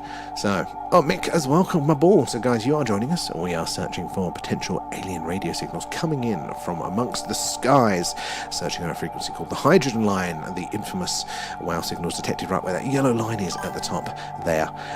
Back in the 1970s, one of our best candidates as a potential alien radio signal ever detected, and we'd love to hear a repeat of that one there. So yeah, my comment, yeah, so you mean like the actual... Do you mean like the story around it, that they're blocking that one or suppressing that story? Because yeah, why? You know, why would they do that? I mean, they've been weirdly quiet on the Atlas side of things, the mainstream. I think we're definitely more interested, and obviously so, in our area. You know, our community is going to be more interested in that as well there. But I mean, yeah, it's all going to come out when it comes from the other side of the sun. That will give us, I think, some clearer directions there as well. Where are we? Oh, Hardy as well, thank you for the gift. It's very, very kind of you. All the gifts and subs patrons do go back in to the stream there. We're getting the action screen there. The little spike next to the red line at the top there is back. Not particularly strong, but it is there now, isn't it there? And God, my eyes tonight, guys.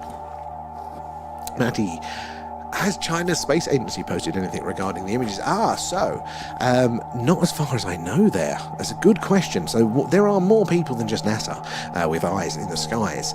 So why are we not hearing much? that's the thing there. But as far as I know, we haven't had anything from China as well. They're doing hardy coming in with the extra gifts. And Num num num, thanks guys. thank you for feeding Alan there. He loves those alien pets. What's wrong with my eyes there? The mainstream media is all propaganda and false narratives. Can't trust it. I mean, it does that way, yeah. Jay, I tried it. Even changed the wording to make it. No, but Jesus, yeah. Well, I don't know what it is then. TikTok is weird like that. I would say some of the other platforms, because we're on Twitch and YouTube as well, but you know what, we've had the same issues with them.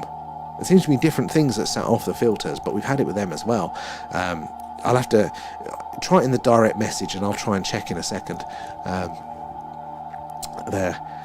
Kate as well. Well, we said that about when it passed Mars, everyone would bloody get quiet. Yeah, actually, that is true there, Kate, isn't it? We did think we were going to get some definites there because we're going to get some really good sensor data.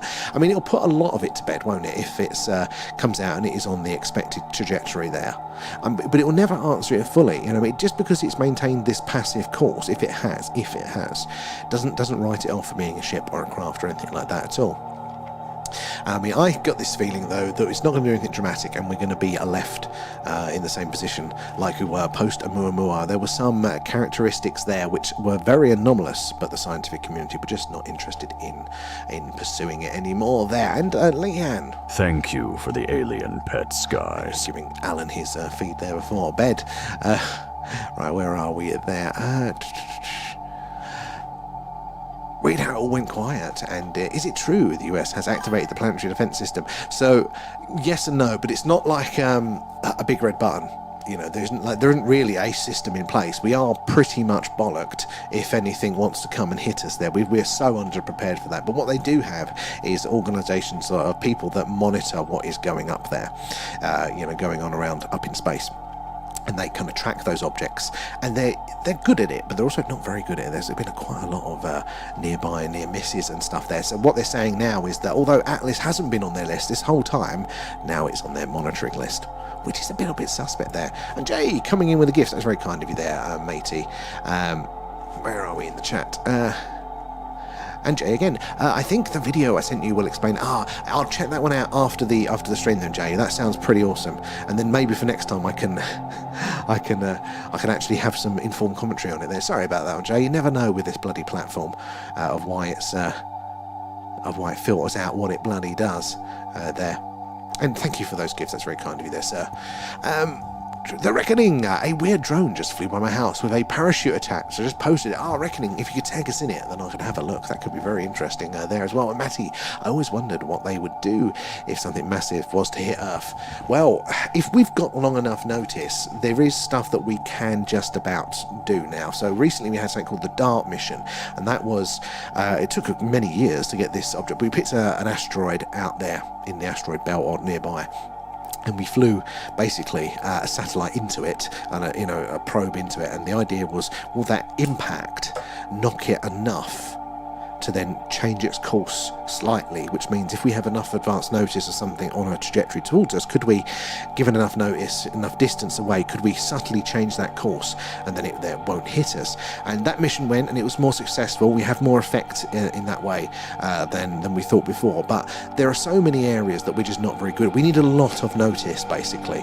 We need to be really, really far away, and if stuff, as comets tend to do, come from behind the sun, we have no notice. Even last year and the year before, there were large, very dangerous objects that had come between Earth and the Moon, and we didn't know until they were literally passing by. I went, oh, that was a close one.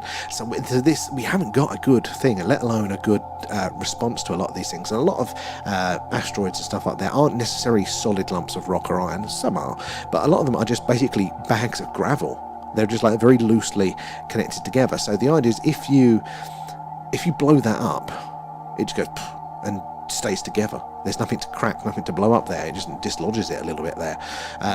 So we're not very secure when it does come to the space stuff there. So if something did hit Earth, it depends. There's a wide range of effects, and we don't tend to have a lot of planet killers, thank God, but you can have ones that can trigger.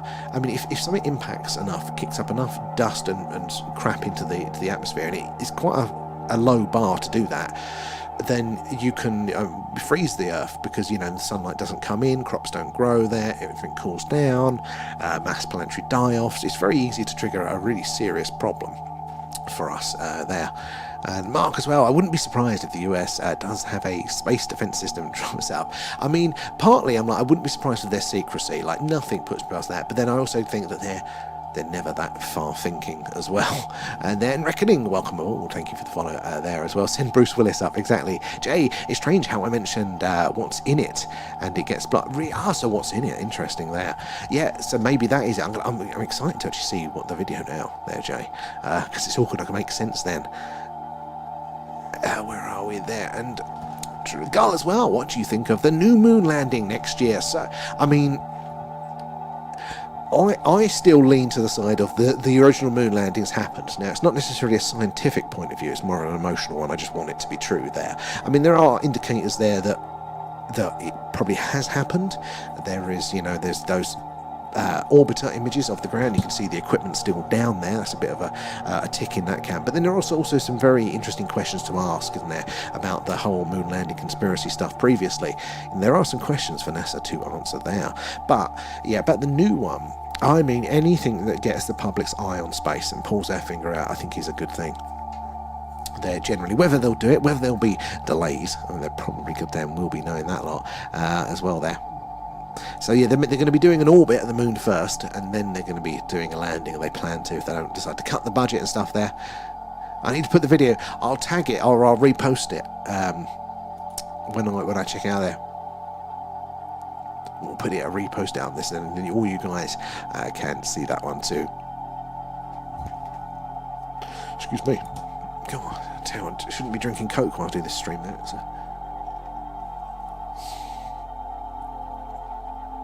a bit too fizzy.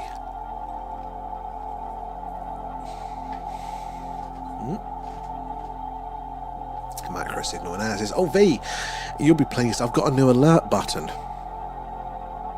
I'll be back to the dentist, yeah. At this rate, yeah. A root canal or a new computer. What is that? I keep playing with this thing and it's just not tightening up. There we go. I'm going to play with that after the stream. You've got a new button, V. So for everyone else, because we're the middle part of this software here, the bottom and the middle panel there it's their own software that we're using to try and analyse any of these signals coming in. So in part of the development you need to have buttons so you can test it basically. So we've got a couple of little buttons that we can trigger the alert system of what is meant to happen if we do get a signal in here. And sorry, things are distracting me there. So we can trigger it. Don't get too excited, but we will trigger it now. What it will look like when we get a signal through. So there you go. Hold on. Alert. Signal detected. There we go.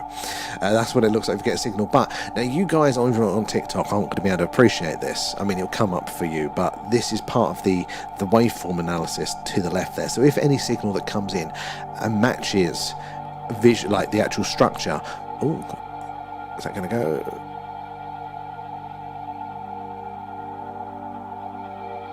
No, sorry. If the actual structure of the radio wave that comes in basically matches the wow signal, which is the one we're looking for there, then on this side of the screen again, you can't see on TikTok stuff happens, but also in the middle here. So we've got this one. It's a new one, V. Match. Signal pattern matches wow signal. So we got that as well. So that's what we're waiting to come up without me pressing the buttons, obviously. We want to see that, but with the corresponding actual spiking signal right in these middle sections here. That's what we really, really want to see. Blame Alan, yeah. I always blame Alan. It is always Alan's fault there. Joe's confused, but yeah. Fantastic. I've got to wait a minute. Oh yeah, because you've got the delay on YouTube and whatnot there. And Kaza there, thank you for the shares there. Guys, it's those shares and those likes that help us reach more and more like-minded people there like yourselves. And the more eyes and minds on the phenomena, the better. So the more we can all piece this puzzle together there. If you are joining us for the first time, we are searching for potential alien radio signals tonight, coming in from amongst the stars on a frequency called the hydrogen line. That is the channel on the radio dial that scientists theorize we are most likely to hear the hello is anybody else out there message. And in the 1970s, we may have heard of just that. Said the infamous wow signal was detected right at that yellow line is at the top there.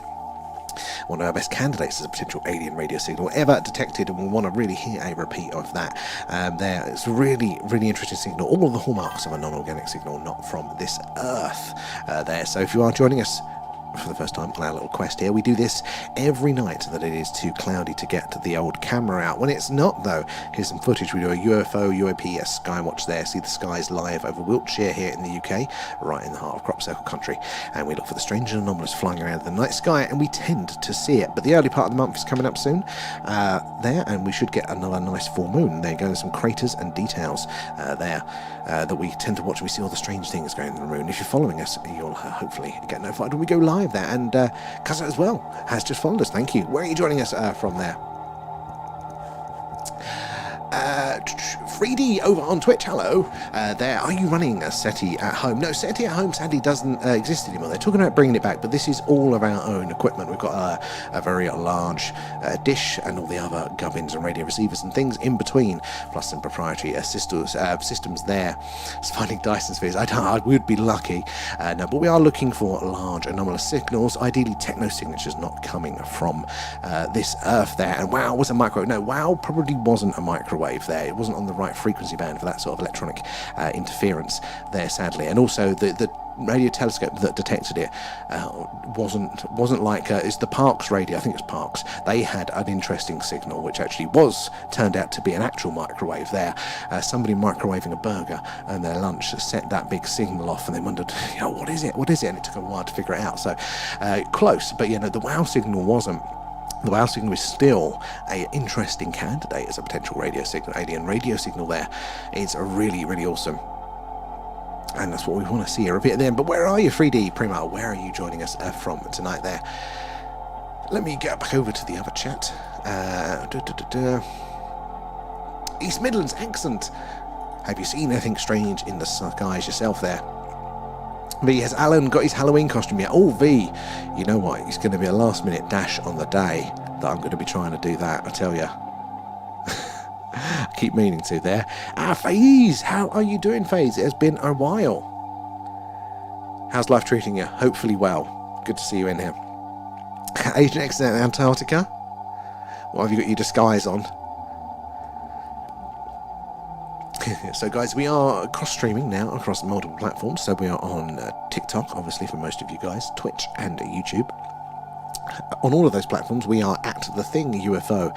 And if you could do us a favour and follow us across as many of those as you use there, because last week Twitch let us down and we had to all get together on the other platforms. So this way you can always be in contact with us as we're doing our hunt for these things there.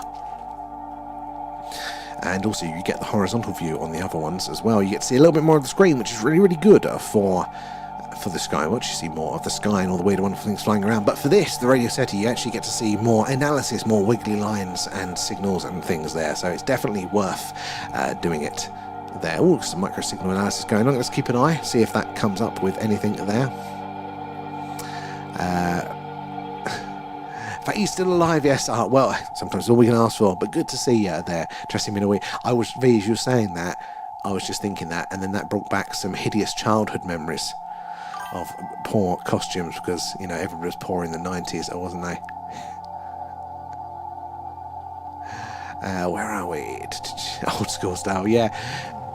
And Faye, I lived in Warminster for 13 years, moved to the New Forest 5 years ago. Well, Faye, we're in Warminster. Hey, I'm new to it as well. So only just discovering things about the Warminster thing and all that other stuff. Did you see anything strange in the skies when you were here? I'd love to hear some of your stories there. And also a little bit jealous of the New Forest there. That is the favourite place. Not quite in the budget yet, though. But yeah, I love the New Forest there. But yeah, did you see anything whilst you were here? Okay, as well, is it pretty... Where are we?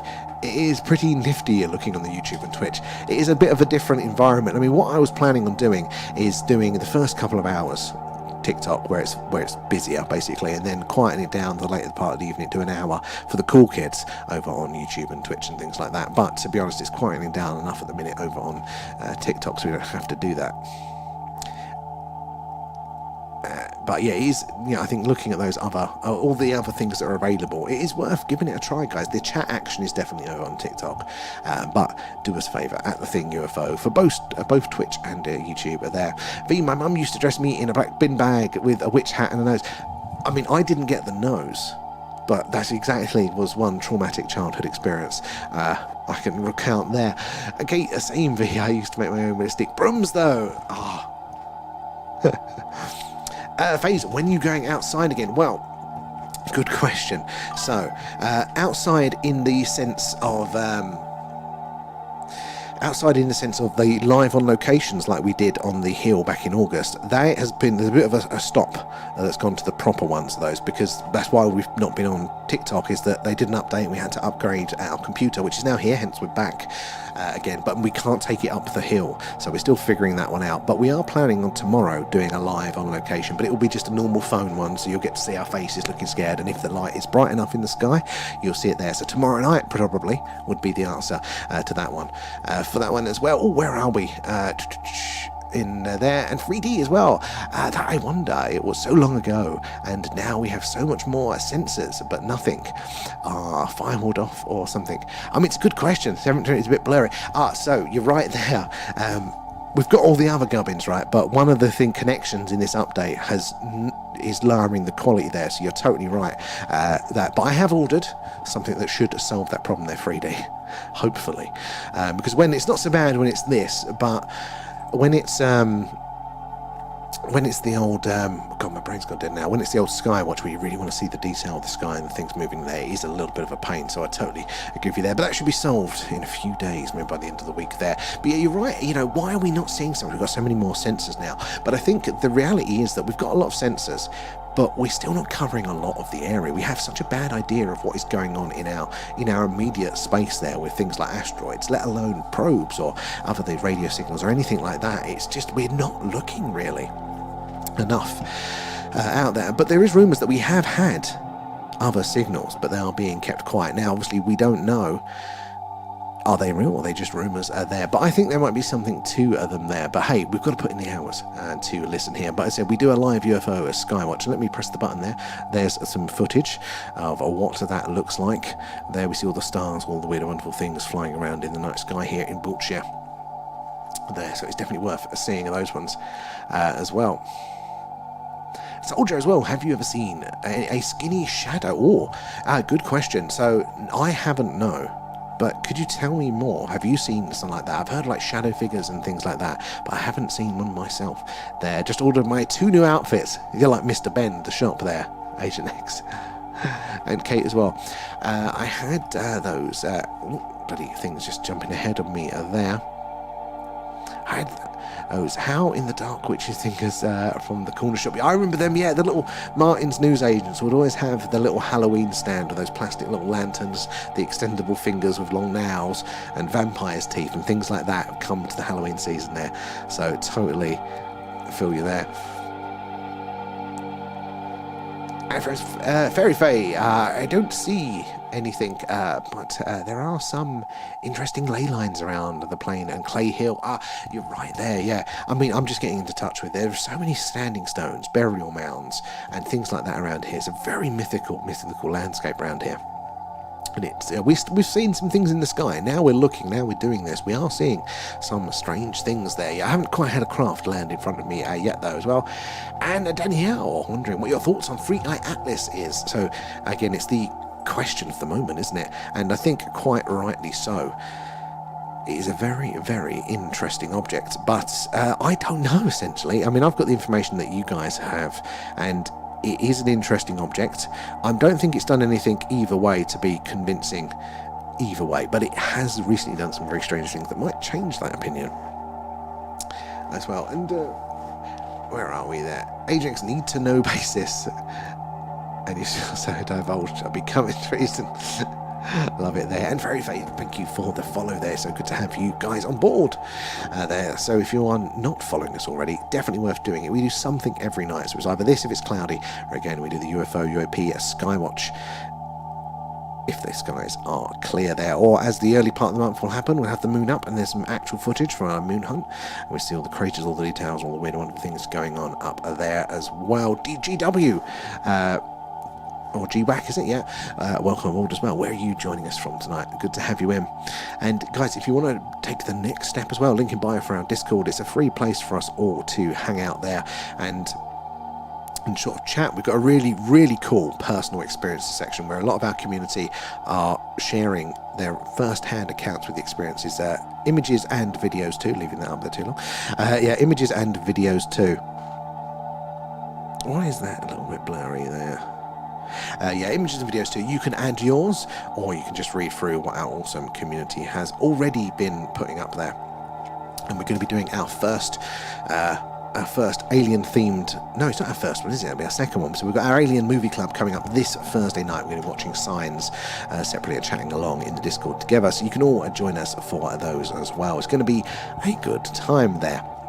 The cool kids join Discord. They definitely do, are they? Okay, but the even cooler kids join YouTube and Twitch as well. There, Intercity, how are you doing? And thank you for the heart there, it's very, very kind. All the gifts and subs patrons do go back into the stream as well. Speaking of patrons, we're going to be doing November the 7th, we're going to be doing the Oppenheimer-Einstein treaty document, so a deeper read through there. Smaller group, we can read through those really long documents. It's going to be really interesting, but it'll be 11 PM UK time on November the 7th. If you use the link in our bio, you get it free for the first month, so you can check out that one. And you can also watch the previous deep dives as well there. So we've done some really interesting ones that are worth checking out there. We've got some awesome ones coming up too. They're Intercity as well. Thank you for feeding Alan. Nom nom nom, thanks guys. There as well. I can't even meme post in the chat.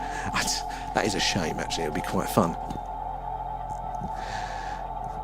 Oh, how many we got over on YouTube? I know the old the Twitch is pretty quiet now, but how much are we doing there? God, scrolling. Come on, let me get my buttons to press there. So yeah, we've got a faint bit of signal coming in, haven't we? But not much. But it is worth, guys, checking out those other platforms there, Twitch and YouTube, because then you get a bit more of the screen. And for this one, you see more analysis going on, more wiggly lines, more data and signals coming in, anything like that. And it's quite interesting there. But for the Skywatch, again, you see more of the night sky there, which is definitely worth it. For as well. Hello, come cool. How are you doing there on YouTube? So you can see a bit more of the screen over there. So you can see the actual waveform analysis up there and the star details. So just next to me, obviously, you can see what stars are in range and then the details. But that one's having a bit of a sulk and it's not providing any details. Bug fix there. So where are we in the chat? SD24, how are you doing tonight? Good to have you in there. And Gareth, what's Discord name address? So there's a link in our bio, so I'm not fully up to speed on this, but every platform we are The Thing UFO. I don't know if you can search Discord like that, but there is like an invite link in our main TikTok profile. So if you go to our main TikTok page there at the top, we've got the link tree and it's got the TikTok link there. Now some people do have issues with that, so you might have to copy the actual address from the link and paste it into a browser, but then it normally does work, and it is worth it as some of those personal experiences are pretty goddamn cool there. And Free Atlas is not a UFO, right? I'm in agreement there. Well, I'm not got a hard belief. I lean that way at the minute. Yeah, with the data we have, I don't think it's done anything obvious yet, but there is some interesting rumbles on the horizon. We'll see where they lead. So I lean that way. I lean that it is just a fancy interstellar object. But it's not a very hard-held belief. I mean, there's some very interesting arguments either way. I think it's just above my pay grade to be too confident in it there. And Gary, what's happening? Gary on Ireland, good to see you, Gary. We are doing our alien radio signal hunt again tonight. We are searching the stars for a potential alien radio signal there. Raph is still there. going for Raf. Now I need to. Oh, we're gonna play the little game here. Complete the puzzle for TikTok. There we go. Back again. So yeah, it's not very hard held belief there. But how you doing, Gary, as well? SD, where is it now? It's past the sun. No, it's still on its approach to the sun. So where did we? Was it Lyra? Somebody was saying it was in the Lyra constellation. It's now quite close to the sun. So a lot of our optics, our instruments can't point at it because it's too bright. But it's still relatively far away. It's still technically further away from the sun than we are from the sun. But just because of our perspective, it looks a bit closer to it there. I think basically early December it will probably be coming out the other side. And Adrian's all the fuss and free this. Someone made millions over that psyop. Hey, maybe well. Have you read my book? There. Probably increased telescopes out. Yeah, actually, you're probably not wrong there. Yeah. Yeah, likely just interstellar in and out. Quite lightly, I think, there. How you doing, SD24? Wow, well, we are looking, aren't we, for the WOW signal, aren't we? That was one of our best candidates as a potential alien radio signal ever detected back in the 1970s, and it was heard right on this frequency, that yellow line right at the top of the screen there, the hydrogen line. So we would really love a repeat of that there. Nice big spike there. Had all the hallmarks of an intelligent radio signal, not from this earth there. And wouldn't we love to see something like that again? But that's what we are on the lookout for tonight.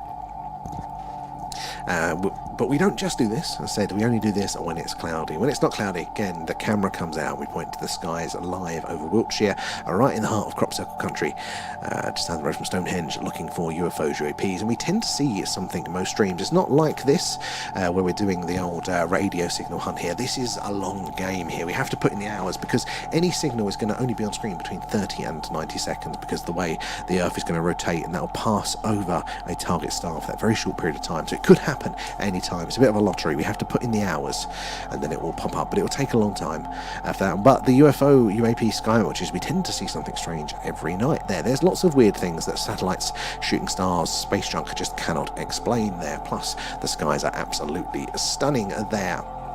And Mark as well. Thank you for the alien pet skies. Thank you for feeding Alan there.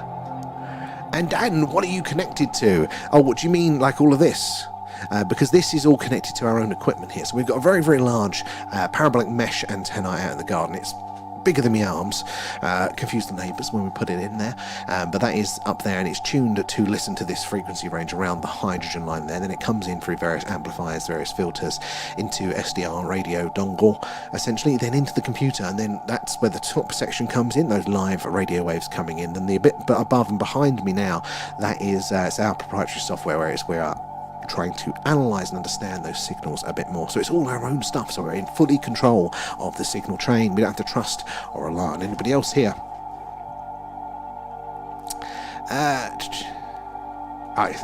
Awesome, Dan. But yeah, that is what we are doing. We're looking for those alien radio signals. And again, over on YouTube and Twitch, you can see a little bit more. There's more signal analysis going on, but it is either side here, because you get the horizontal view, you see a much bigger image there, and you can see waveform analysis over there. You can see what stars are in range behind me here, what ones are in that catchment area. That could be where any signal source is coming from. Then up there, you get to see the details on the stars that are in range there, how many light years away they are, how much power would be required for a signal to come from there to here and us hear it still, and then also how many potential exoplanets that star that we have identified around that star there. So that is what we are doing.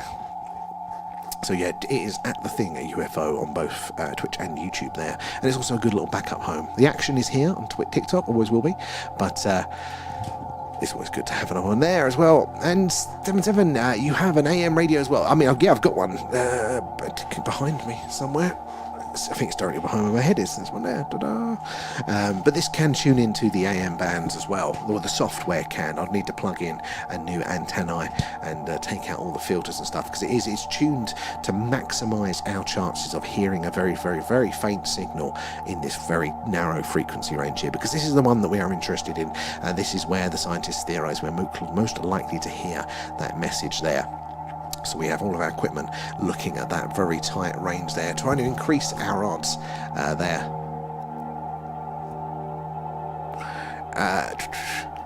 Kate, well, the ferals have woken up. Oh dear, something's in the water there, Kate. TikTok screen is a lot better quality than YouTube. I mean, normally it is, yeah. Maybe it's because it's over a bigger stance there. No idea why. Might be buffering or something. I can't even blame the moon. Apple user, how you doing? Can I use my car radio to listen to this? I mean, it's a good question. Not your car radio, but that's mainly due to sensitivity, because essentially, radio is radio. You know, it's actually not a very complex technology. The only issue, like with something like a car radio, again, it's the sensitivity of being able to hear this sort of stuff. So essentially, what we're listening to now, if I turn the music down, shut up. That is basically the static in between the stations that you know when you're tuning in manually there, except for you've got to imagine your car radio is that big there, your frequency, the number of channels you can select. But this one, because it's digital, it's about 20 foot long. We're really far down the short end, the low end there. So you can't get this range with it there, and also you probably wouldn't be able to pick up the sensitivity because of the aerial sizes and stuff like that. But radio's radio there. But this isn't a massively expensive hobby, actually. We're talking hundreds, not thousands there. 4.65. I don't know what's on that one. There. And Risky, how you doing? Heard any wows even? So we haven't heard a big spike there, Risky, but good to see you in again. It's been a while. It feels like it's been a while. But yeah, no, we haven't had the wow tonight. But we are having some very interesting differences with that background noise that we're having here. So again, all we're seeing at the minute is really this, you know, the background signals there coming in from the early universe there, just that background noise. But it is different, and it's acting up, and it is being strange. So something's interacting with that. It's probably not aliens, but it is showing us some differences, which is quite interesting there. Oh, we've got no stars. Oh, that star has just left our target. That is a shame. So we haven't got any close stars now in range, so it's only further ones there, and I wonder if that will reflect in that background noise. Interesting. How have you been though, Risky? Good to see you in. Where are we? There. It's been. What is on it? That is that is that one of those number station one, or is it just a normal radio station? Excellent. Something suspicious for a change. Yes. Yeah. Well, we've changed a little bit of this signal analysis, which is allowing us to see it. There, so we can actually, as you can kind of see a little bit of it now, you can see the shape, the difference in the size there, because this middle section works on averages rather than that dynamic individual frequency, which is very chaotic. But you can't see the patterns normally in how chaotic the top one is, but because this works in averages there, you can actually see a different representation of what's going on. You can see these peaks and troughs and things, and again, it's quite quiet now, but we've been seeing some interesting exaggerations over the last week there. We've seen a couple of plateaus coming in strong, and we've seen very high spikes even into the red, because obviously this is blue, this is the lowest, it goes into orange, and then at the top it goes red if it's a very strong signal. So we have been seeing some interesting bits there. So yeah, we have been having some interesting stuff, and just noticing actually, look, it's all gone blue, so the lowest signal here, we're not even getting the orange, where we normally get a lot of peaking into the orange with some of those bands there. But that is also timing with the fact that we now have no close stars in our dish range. So again, if you are over on YouTube or Twitch, you can see the sky view there, seeing what is in range. One star, Difda, what's that? I don't know, I can't pronounce. DIPHDA, that star anyway, it's kind of just left our range there, which is really interesting, and it's all kind of, it's having some effect there. Probably not aliens there. And Apple user 54, have you seen anything at the frequency that you would consider your own wow signal? Good question. So we haven't had a wow signal ourselves yet, sadly. I mean, these things are incredibly rare. Only a handful of good ones have ever been detected in the history of radio. They are. So, they are rare. But the more we do it, our odds increase. And the fact that we are looking on the frequency where there has been that historic signal there does increase our odds reasonable there. But it will be a bit of a long game. We'll all have to be hanging around here for a good few hours. I mean, you've got to look back to the films like Contact and The Arrival and all of those ones that are about sort of SETI there, listening for those signals. It's always focusing on, it always starts, doesn't it, with a couple of people in the old control room there, and they're bored, they're listening to their music, nothing's happening, and they jump out of their skins because they get a signal in, they're not expecting it. And it's the same going to be for us, but we've got each other for company here. We're just going to have it on the background. We've got to keep an eye on it. But then one day, for that brief 30 to 90 second pulse there, we are going to hear that signal. It's going to be like a lottery, and we're all going to go Eureka, and we'll have our wow signal there. Where are we? In the old chat there. Oh, can you tune in to 105.10 to see if Alan dances? just put it on in the background there. It sounds like underwater too. It is an eerie sound. If I go down again. So basically that is what they say. It's like the static on your TV. The cosmic microwave background there. That is meant to be the Big Bang remnants there. The early universe still coming through to us now. That's what they say. But it does sound a bit eerie, doesn't it, there? Andrax, it's ages since inexperienced the wow signal. Yes. And Suni, how you doing there? What I intended to use, so it's a very large, I can't remember the exact measurement, but it's a parabolic mesh antennae, bigger than my arms there, and it's tuned for that sort of the 1.420, the hydrogen line range there. Risky as well. What would you call your wow signal? It's already taken. I would call it the fuck signal. Because go fuck. Like that.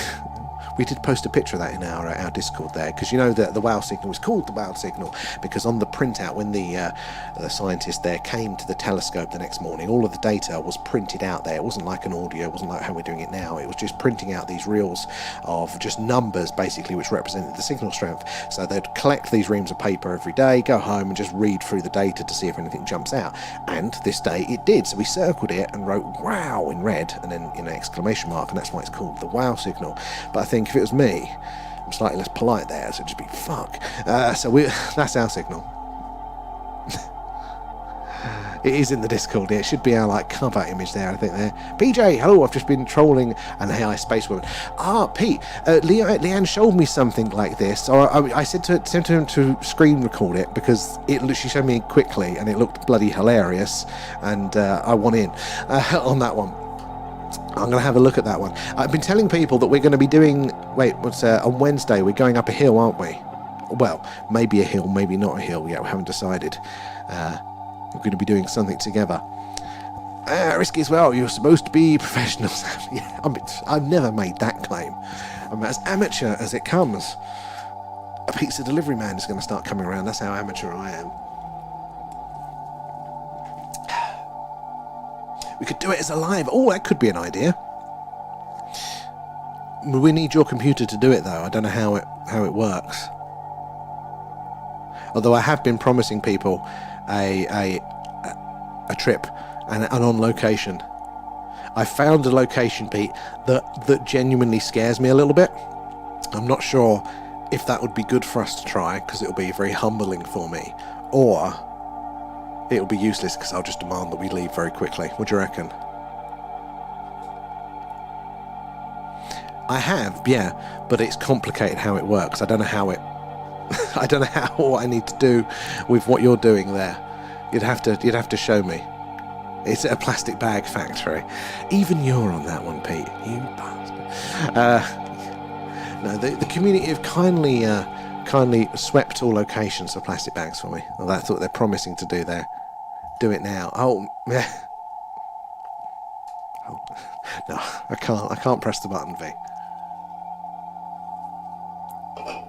I couldn't possibly press the button.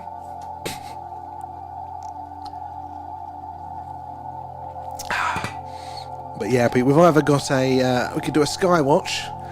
Every little helps, yeah. Exactly. What button? Okay.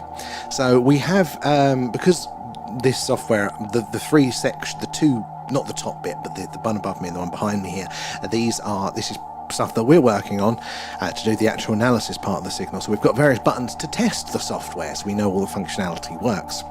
So I'll run it through now for you guys. So if we get a signal, if that appears up here, then the software should trigger this response. This is what we should see to get our attention in case we have missed the enormous spike. Alert. Signal detected. And then if that signal then matches like for like what the wow signal was back in the day there, which is what we're looking out for there, then this happens. Match. Signal pattern matches WoW signal. So we have that, but there are actually, there's a bit behind me and a bit over to there that you can see on the horizontal view over on YouTube and Twitch. You can see those. Other stuff goes on, so it's not just the flashing up there. It highlights any stars that is in range, and then it also matches stuff over with the waveform signal there. So yeah, if it gives us a little prompt. So if it does happen, we know it there. And Yorkshire, have you seen the latest Free Eye news? It's been spotted drawing energy from a solar flare. I knew there was a connection that it was in range of a solar flare there, but I hadn't seen that part of it, Yorkshire. Interesting. I'm still really excited to hear some analysis on that data that was put forward by the astronomers that said they've claimed to see it move drastically. To see if anybody has a good counter to that one, because that is very, very interesting there. Go to the scary place with Pete. Oh, it might be too scary for me there, though. Up the hill with you both. It's a threat there, Kate. That's all very clever. Well, it is, as long as we get a damn signal, Pete. Other than that, it's just pressing buttons. But we have seen something quite interesting lately, and AUP has to take credit for this, for noticing the patterns here. But this middle section here, which is the analysis, so it takes the live signals coming in, and the idea is that it represents them slightly differently there, so it does it over averages rather than precise peaks for each frequency, so you can actually notice a more consistent pattern. And as you can see, there's an undulation, there's some shapes there, but you can see individual patterns, which is quite interesting. We've noticed that there's some correlations going on there. Now, that is the background noise there, so it's not necessarily like an ET signal there. It's probably something to do with space, but it is a little bit interesting there. Oh, it's not a whole minute behind on YouTube tonight. Oh, well, there we go. That's a first there. Integrated widgets.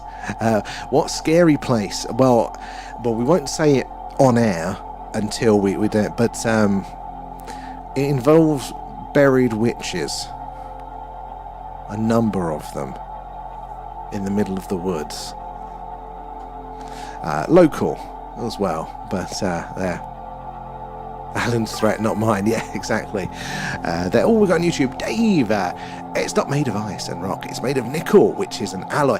I was talking to this the other night, and we asked on stream, is nickel an alloy? Because I always thought nickel was an alloy there, because I thought that's pretty obvious, then, isn't it? Otherwise, there. But apparently you can get traces of it there, so it's still a component thing, but I thought nickel was an alloy. I'm not very set either way. At the minute, it feels very much like the conversation is above my pay grade, so I do lean towards fancy interstellar comet or something like that, but it's not a hard-held belief. I wouldn't be bloody surprised. Either way at this there. Pete will protect you. He will do a quick sweep of the area. You do not know Pete. We were surfing once, and my whole body cramped up, and I fell off the board, and I was hooked on for my dear life, holding on to the board like this, in full cramp, with the water brushing up my face, nearly drowned like there. And he just sat there laughing at me. And to this day, nothing brings him greater joy than to recite that story incorrectly as well. So he'd feed me to the wolves there. John, is it the green bars for the wow factor? So it'd probably be red bars. So yeah, we want to see the wow signal to be a nice, clear, strong. So as the taller it is, the stronger that signal is coming in there. And also the not necessarily the tighter, like the thicker it is, again, is kind of gives you more information, but not too thick because that becomes natural there. But we want to see a nice solid spike, really. There can be a little bit of a curve up. But that's the sort of thing that we really want to see there. Risky, where is it? You were supposed to be a meeting, and can I come? Oh, possibly. We haven't decided yet, though, and I also can't remember the name of this actual place. Like, I'll have to look it up. I've not been here long. I can't remember the name of the woods yet. DIY Atlas. So, I mean, it's now out of range. We had the dish pointed to Atlas for weeks and weeks, and we didn't detect anything yet. But as it comes around the back of the sun, we will still point at Atlas, I reckon, as long as it isn't in the right sort of area. Sam is a whole minute behind on the comments, at least, and that's pretty good going for me. Dead Woman's Ditch. I don't know Dead Woman's Ditch, Pete, but that could be a good suggestion. There. Oh, Pendle Hill, too far from us, sadly. We do want to do it at some point, but it is a bit too far from us there. It's a secret. It's not a secret yet, actually. We haven't decided, and I can't remember what the name of this spooky witch place is. It's something woods, but I can't remember it there. Apple user as well. If we hear a signal, we would never be able to reply. It takes too long for the signal to reach. You are 100% right on this. So actually the star that was in line with us earlier was 25 light years away from us there, and if you watch our live UFO UAP skywatches, the nice big purple bright star Vega that we have in shot is also 25 light years from us.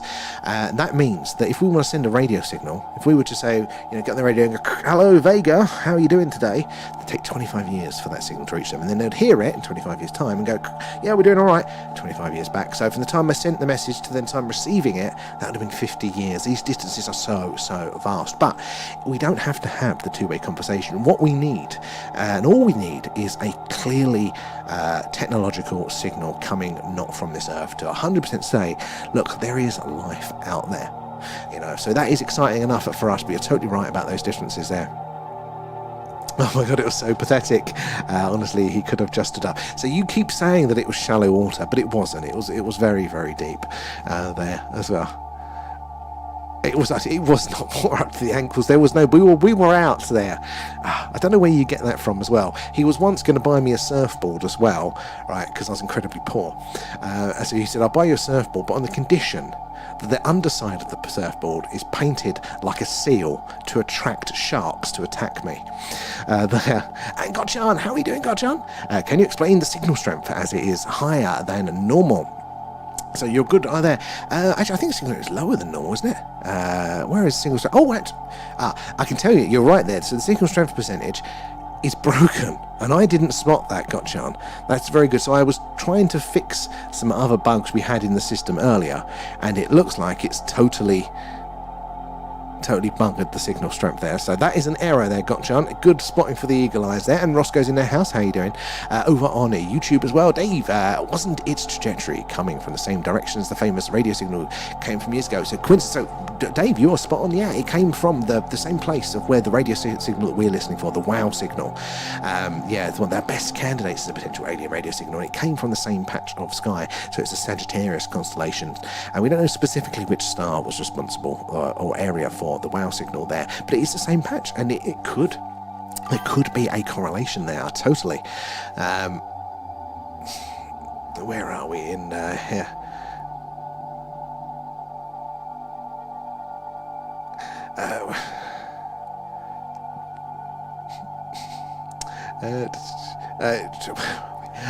Can you explain? Oh no, I've done that one, Pete. And he was drowning in it. It was truly pathetic.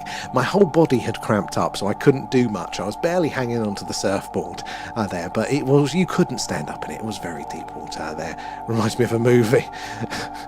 I couldn't breathe because of laughing. Oh, he couldn't. He was in absolute hysterics there. Risky. Oh, you're a southerner, aren't you? Miles from me. Yeah, we are. Sadly, we are down south, down in Wiltshire. Pete as well. That's truly the most pathetic thing I'd seen to this day. I don't know where you remember that it was shallow. It wasn't. It was far deeper than that because we were surfing. There's no point being in the shallows. I mean, you might be a beginner there, but you're not going to save the youth centre, are you, by surfing in the shallows there? Risky, but you need a place with no trees in the way everywhere there. I mean, yeah, so we're probably going to be doing a UFO hunt tomorrow there. Oh, and Roscoe, thank you for the heart. That's very, very kind of you there. All the gifts and subs go back into the stream. So we might combine it with a spooky one, or we might just go up the hill and we might see if we can spot some things with our eyes. We'll have to look at that one. But we have got a few really cool Iron Age hill forts around here locally where there's been a history of UAP sightings. We did it once back in August. We went up the hill there. We had the full rig then, but now we've changed the setup because of this damn TikTok update that we can't take the rig up yet. I need to figure that one out. Never ask a Viking what a WOW is. I don't even know that, but I can assume it's going to be sordid there, Agent X. And Apple, how old would the WOW signal have been? Did we find out where it came from? Good question. So we don't know a specific source there, but I know that the stars in the Sagittarius constellation start from like 100 light years. Like that's the closest one, I think. It's around 100 light years. That's still 100 years for that signal to have come from there, but some of them are thousands of light years away, so it could be a very, very old signal. But the further those signals have to travel, the more energy they require. So even if it came from that really, really close star, or the closest star within Sagittarius there, that's still a phenomenal amount of power that would have taken to do it there. So maybe it came from something in between us and those stars. Maybe it was something like 3 Atlas coming from that direction. We don't know. I remember seeing a Vega in Peru in October in 2013.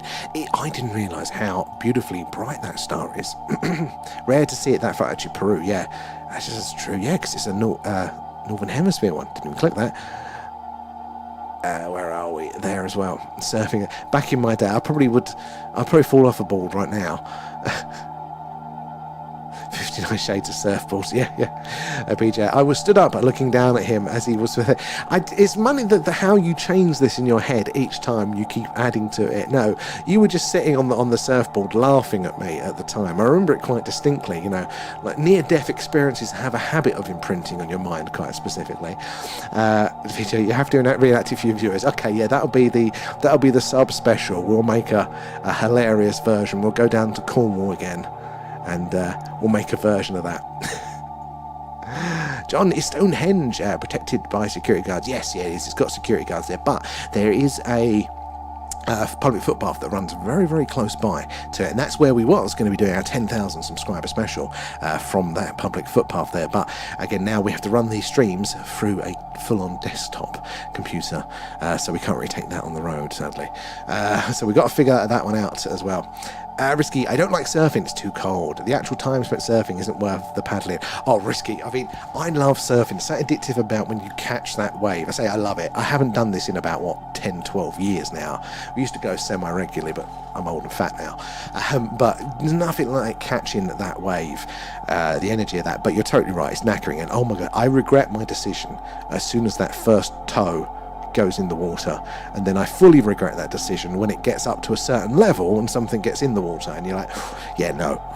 Especially the water temperature we have around here. If I go to Cornwall, I am squatting at Tintagel. Oh man, you could become like a hermit of Tintagel, like a wise man in the caves there, Agent X. A modern day Merlin. 10 seconds of catching the wave. Yeah, if you're lucky. There. Nothing beats it though. When you're younger and you can afford to, I think it'd probably put me in a shallow grave now. Is this the thing, or is it just the Beach Boys? That's a good point. Yeah, we've gone off on a tangent. It's much like our when we were over on YouTube, going off on our tangents there. Gotcha. Did I? I don't think I thanked you, or Alan didn't thank you. Nom nom nom. Thanks, guys. Thank you for feeding Alan there. You get big turds swim past you in most waters. Definitely where it was in Southend. But no, Newquay, it's not so bad. They're 10 seconds away, 3 minutes of pathetic spluttering. Oh, that's fair. I mean, you did have a trouble catching the waves, though. I had to show you how to surf there, No saving the youth centre with your abilities there, sadly. The time was you'd land, you'd ride the wave right the way into the shore, and then you'd get onto the surf, onto the sand, turn around, and then Pete would be coming straight for you, going, ah! And out of control. Needed his L plates. An Apple user, are we sending out signals at this frequency or only listening? Brilliant question, Apple user, and back on subject. So this actually is illegal to transmit on this frequency. It is reserved for listening only, because it's so useful for radio astronomy there, for those scientific purposes, for listening and learning about the universe. Nobody is allowed under treaty to transmit on this one, so like no electronic devices, no satellites, and that is also why it's really interesting to us, because we are very unlikely to get, again, some of those other signals come in the way and confuse what it could be. There, so we're not allowed to sadly transmit out on that, and in fact as humans we've only ever sent out a signal like that once. Now we send out radio waves, we send out our radar, our phones, our television signals all of the time there, but most of those, other than the radar, are quite weak and don't travel that far. The radar does, that's the exception, it's very powerful, but we don't really send messages out there going, hey, we're humans, we're from Earth, other than that one time back in the 1970s where we used the Arecibo radio telescope there. It was our most powerful radio transmitter, and we sent out that signal. Then, which was coincidentally only a few years before we heard the wow signal, but we only sent it once. So it's a brilliant question there. Peter, I saved the youth centre. You said, no, you didn't. The developer knocked it down because you didn't win the surfing competition. So that's an in-joke there, guys. 10 seconds is about as long as my wow signal lasts on the booth intake.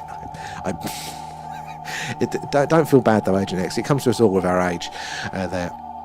I surfed over you once. I was worried the fins might have cut you. That's a rare case of Pete being able to experience compassion there, but that is true. He did.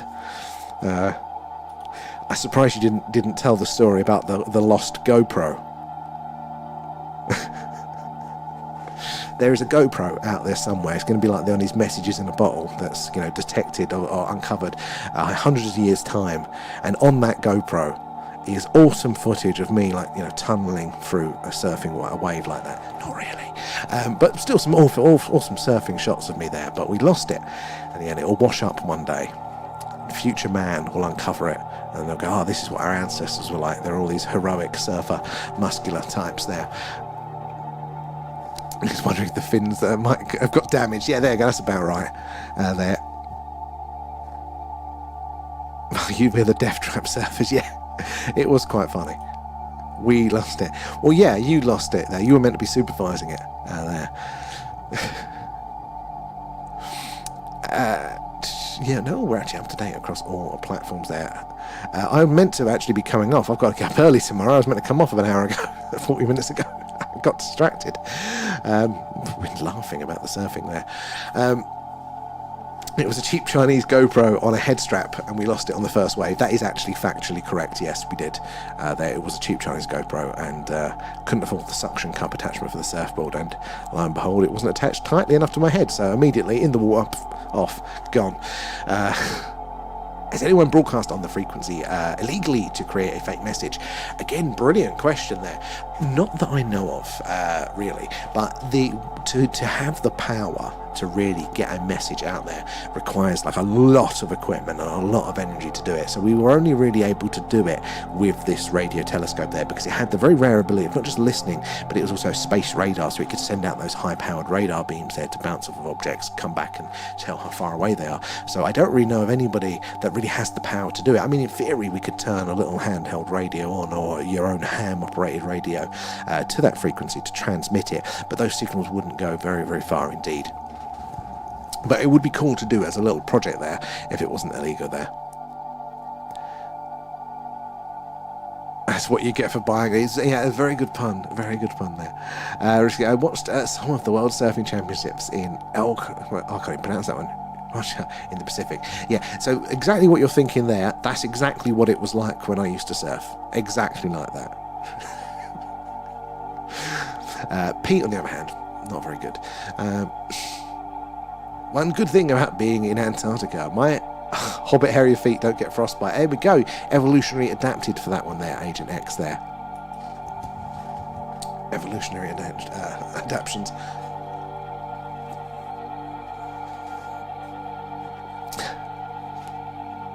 You're killed in Antarctica there.